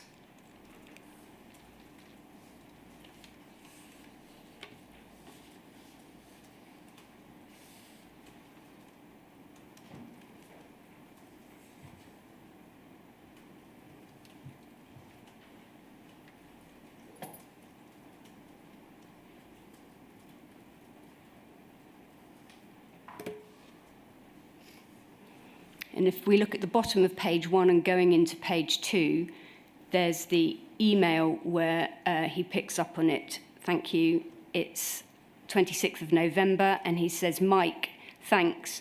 Re the Lord/Misra case. Can we quote Poll as categorically stating that there is no remote access to the system or to individual branch Horizon terminals, which would allow accounting records to be manipulated as JFSA claims? So it's very specifically about the Misra case. Do you see that? I do. Your reply to Mr. Lord dealt with remote access in a very similar way to the letter that was written to Sir Alan, touching on the same subject, which has just been shown to you by Mr. Beer. And both of those letters were based on the wording from the poll briefing that you received. So to save time, I'll simply give the reference for the letter to Mr. Lord. It's SMIS 50268 at page 3. And it begins with that same, or at least the passage on remote access has that same categorical refusal to accept it. Poll also categorically states that there is no remote access to the system or to individual branch terminals, which would allow accounting records to be manipulated in any way. So that same wording is used as in the letter to Sir Alan. Now, that letter will have been received by Mr. Misra when Mrs. Misra was in jail, because it was forwarded on from Mr. Lord. And you can imagine how that would have broken his heart. It's been dreadful for him. An interesting point is on the same day as the Post Office briefing was sent, which that letter was based on, so this is the 2nd of December of 2010, there seems to have been another communication going on about these cases. And if I can bring the reference up, it's poll 20295322. And this seems to indicate that Mr. Whitehead was asking further questions from Post Office.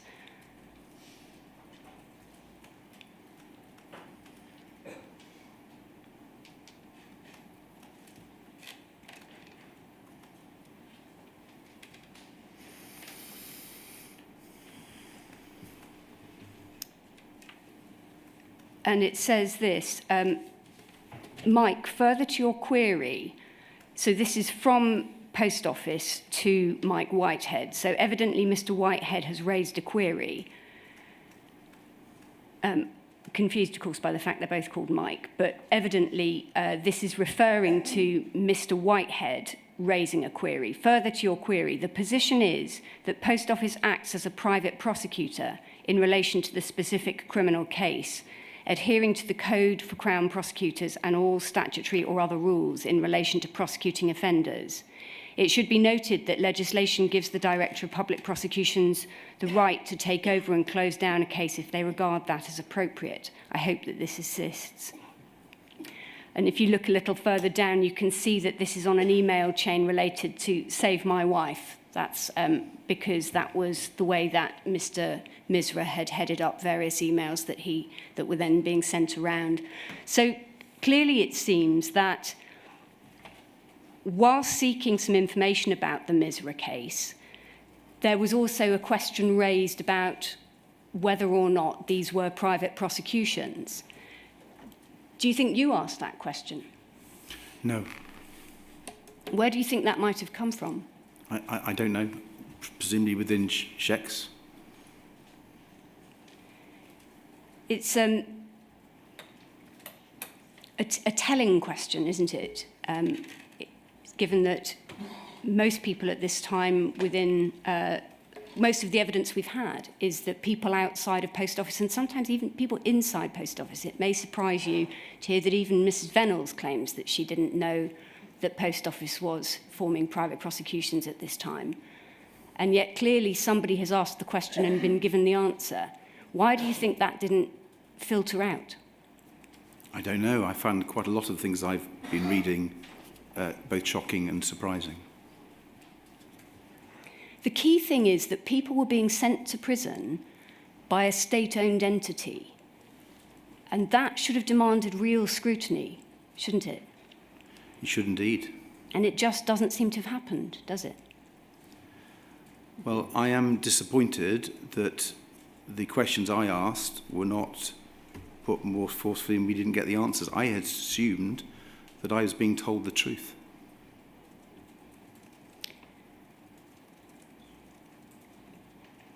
Did you ever hear about the Misra case in any way other than the letters that we've seen? Obviously not recently. I'm talking about back in Back the then. day. I can't remember beyond the letters. I'm sorry, I can't be precise about what I knew about an individual case. Do you remember hearing at all about Mrs. Misra being sent to prison when pregnant? I generally don't, I'm sorry. Thank you. Those are my questions. Thank you, Ms. Page. Well, my name is Sam Steen. I'm going to ask you some questions. I don't think they'll be that long.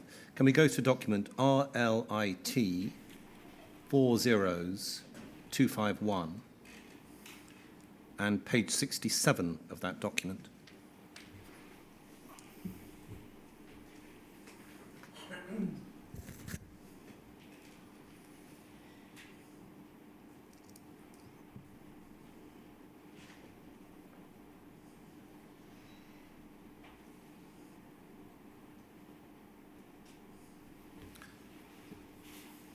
And if we can centre on 5B, if we go further down, so page 67 of the document on relativity, that is.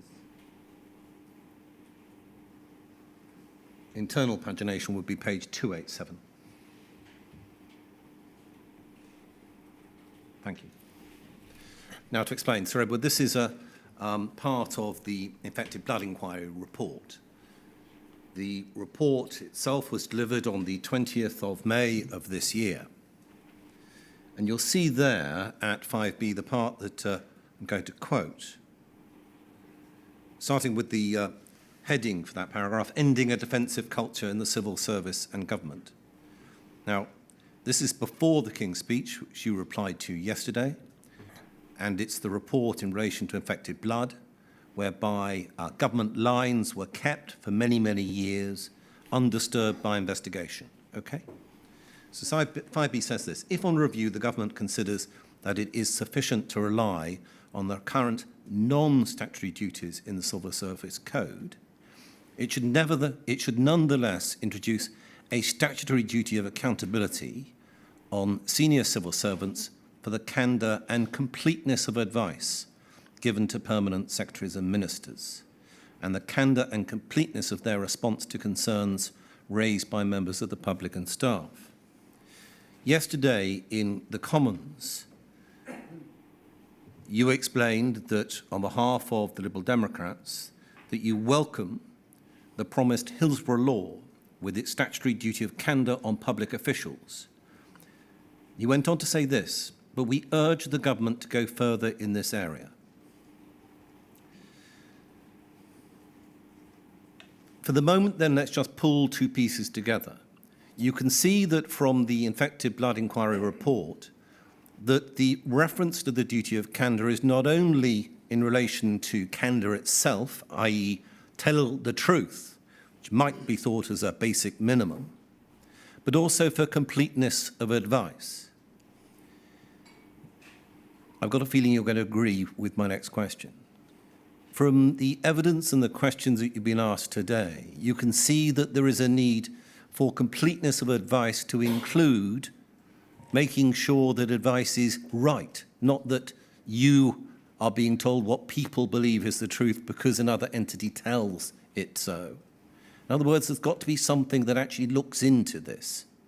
Do you agree? I do agree, strongly.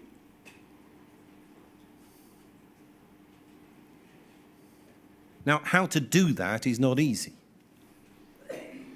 Government needs to be able to sort out that the difference between someone that refers to the passing UFO, forgive me any extraterrestrials watching, but it might be a different question to looking into the issues that relate to an organisation which is prosecuting its own people.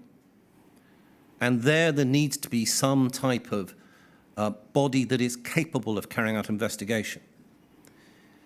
That would have to be backed up with some power. In other words, some powers to conduct an investigation and for other people to answer those questions. Do you again agree? Yes, although for clarity, can you say a little bit more about what you're proposing? Well, government's going to have to consider a way of not only looking into things, but also getting answers. That may need a power of compulsion that the courts have in order to call for evidence and documents, perhaps instruct experts. So do you understand that from all of the evidence that you've given today, the sorts of questions that you've been asked, you need to go further than just making sure that officials are telling what they think is the truth? You need to look into it. I agree with that. And to look into it, you're going to have some power to get some answers. Yes, I mean, in the way, for example, a select committee has powers to call evidence and force people and call for papers and to cross-check between what witnesses are saying. On a matter that's as serious as this, when people are being prosecuted, losing their livelihoods, their homes, and being so appallingly affected, there absolutely has to be those powers and that ability. I mean, if I was in government looking at this, I would want to make sure we learn from these various scandals and we restore the public trust in the system. The system has clearly failed on a most shocking way, and has to be reformed and root and branch. And that must be done in a timely fashion. Peter Holmes was a branch manager, Jesmond branch of the Post Office. He was convicted in 2010, not long before you took up your post. He had been a police officer in Jesmond. His area was his beat. He had had a hotel there. His great love in life was with his family taking drives out of the country. He was a modest man who wanted to work to support his family and provide a service in the area, and hence he was a branch manager at a post office. I mentioned timeliness of investigation. He died in 2015. His name was cleared in 2021. Do you see what I mean? I absolutely do.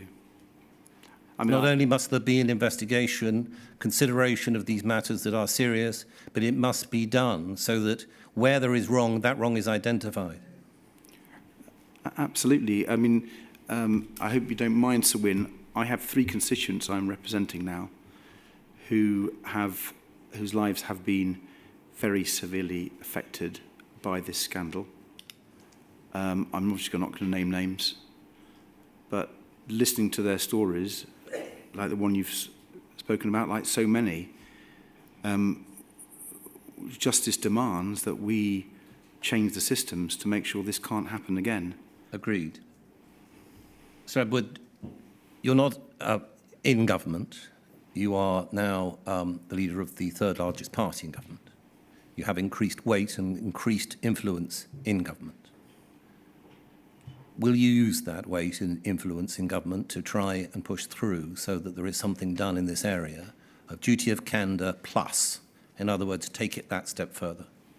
Yes, I hope when Sir Wyn finalises his report alongside the Hillsborough recommendations, the contaminated blood scandal recommendations and others, the government implements those recommendations.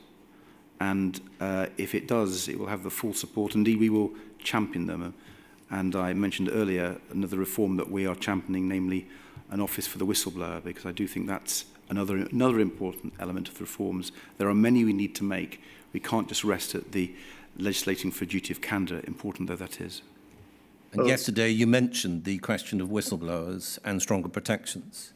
What we've seen here within the Post Office inquiry is that for many, many years, sub-postmasters were not brought within whistleblower protection by the Post Office. Now, we think that that is because that they were agents of the Post Office and didn't have employee status within the legislation. There are many people that work as agents, there are many people that work as consultants that are not protected by the whistleblower legislation. That is another area that I believe that you may well agree needs concern, needs attention and needs change. Do you agree? Yes, I agree. Thank you, Sir Edward. Last series of questions, I believe. Thank you, sir. Sir Ed, I ask questions on behalf of the NFSP.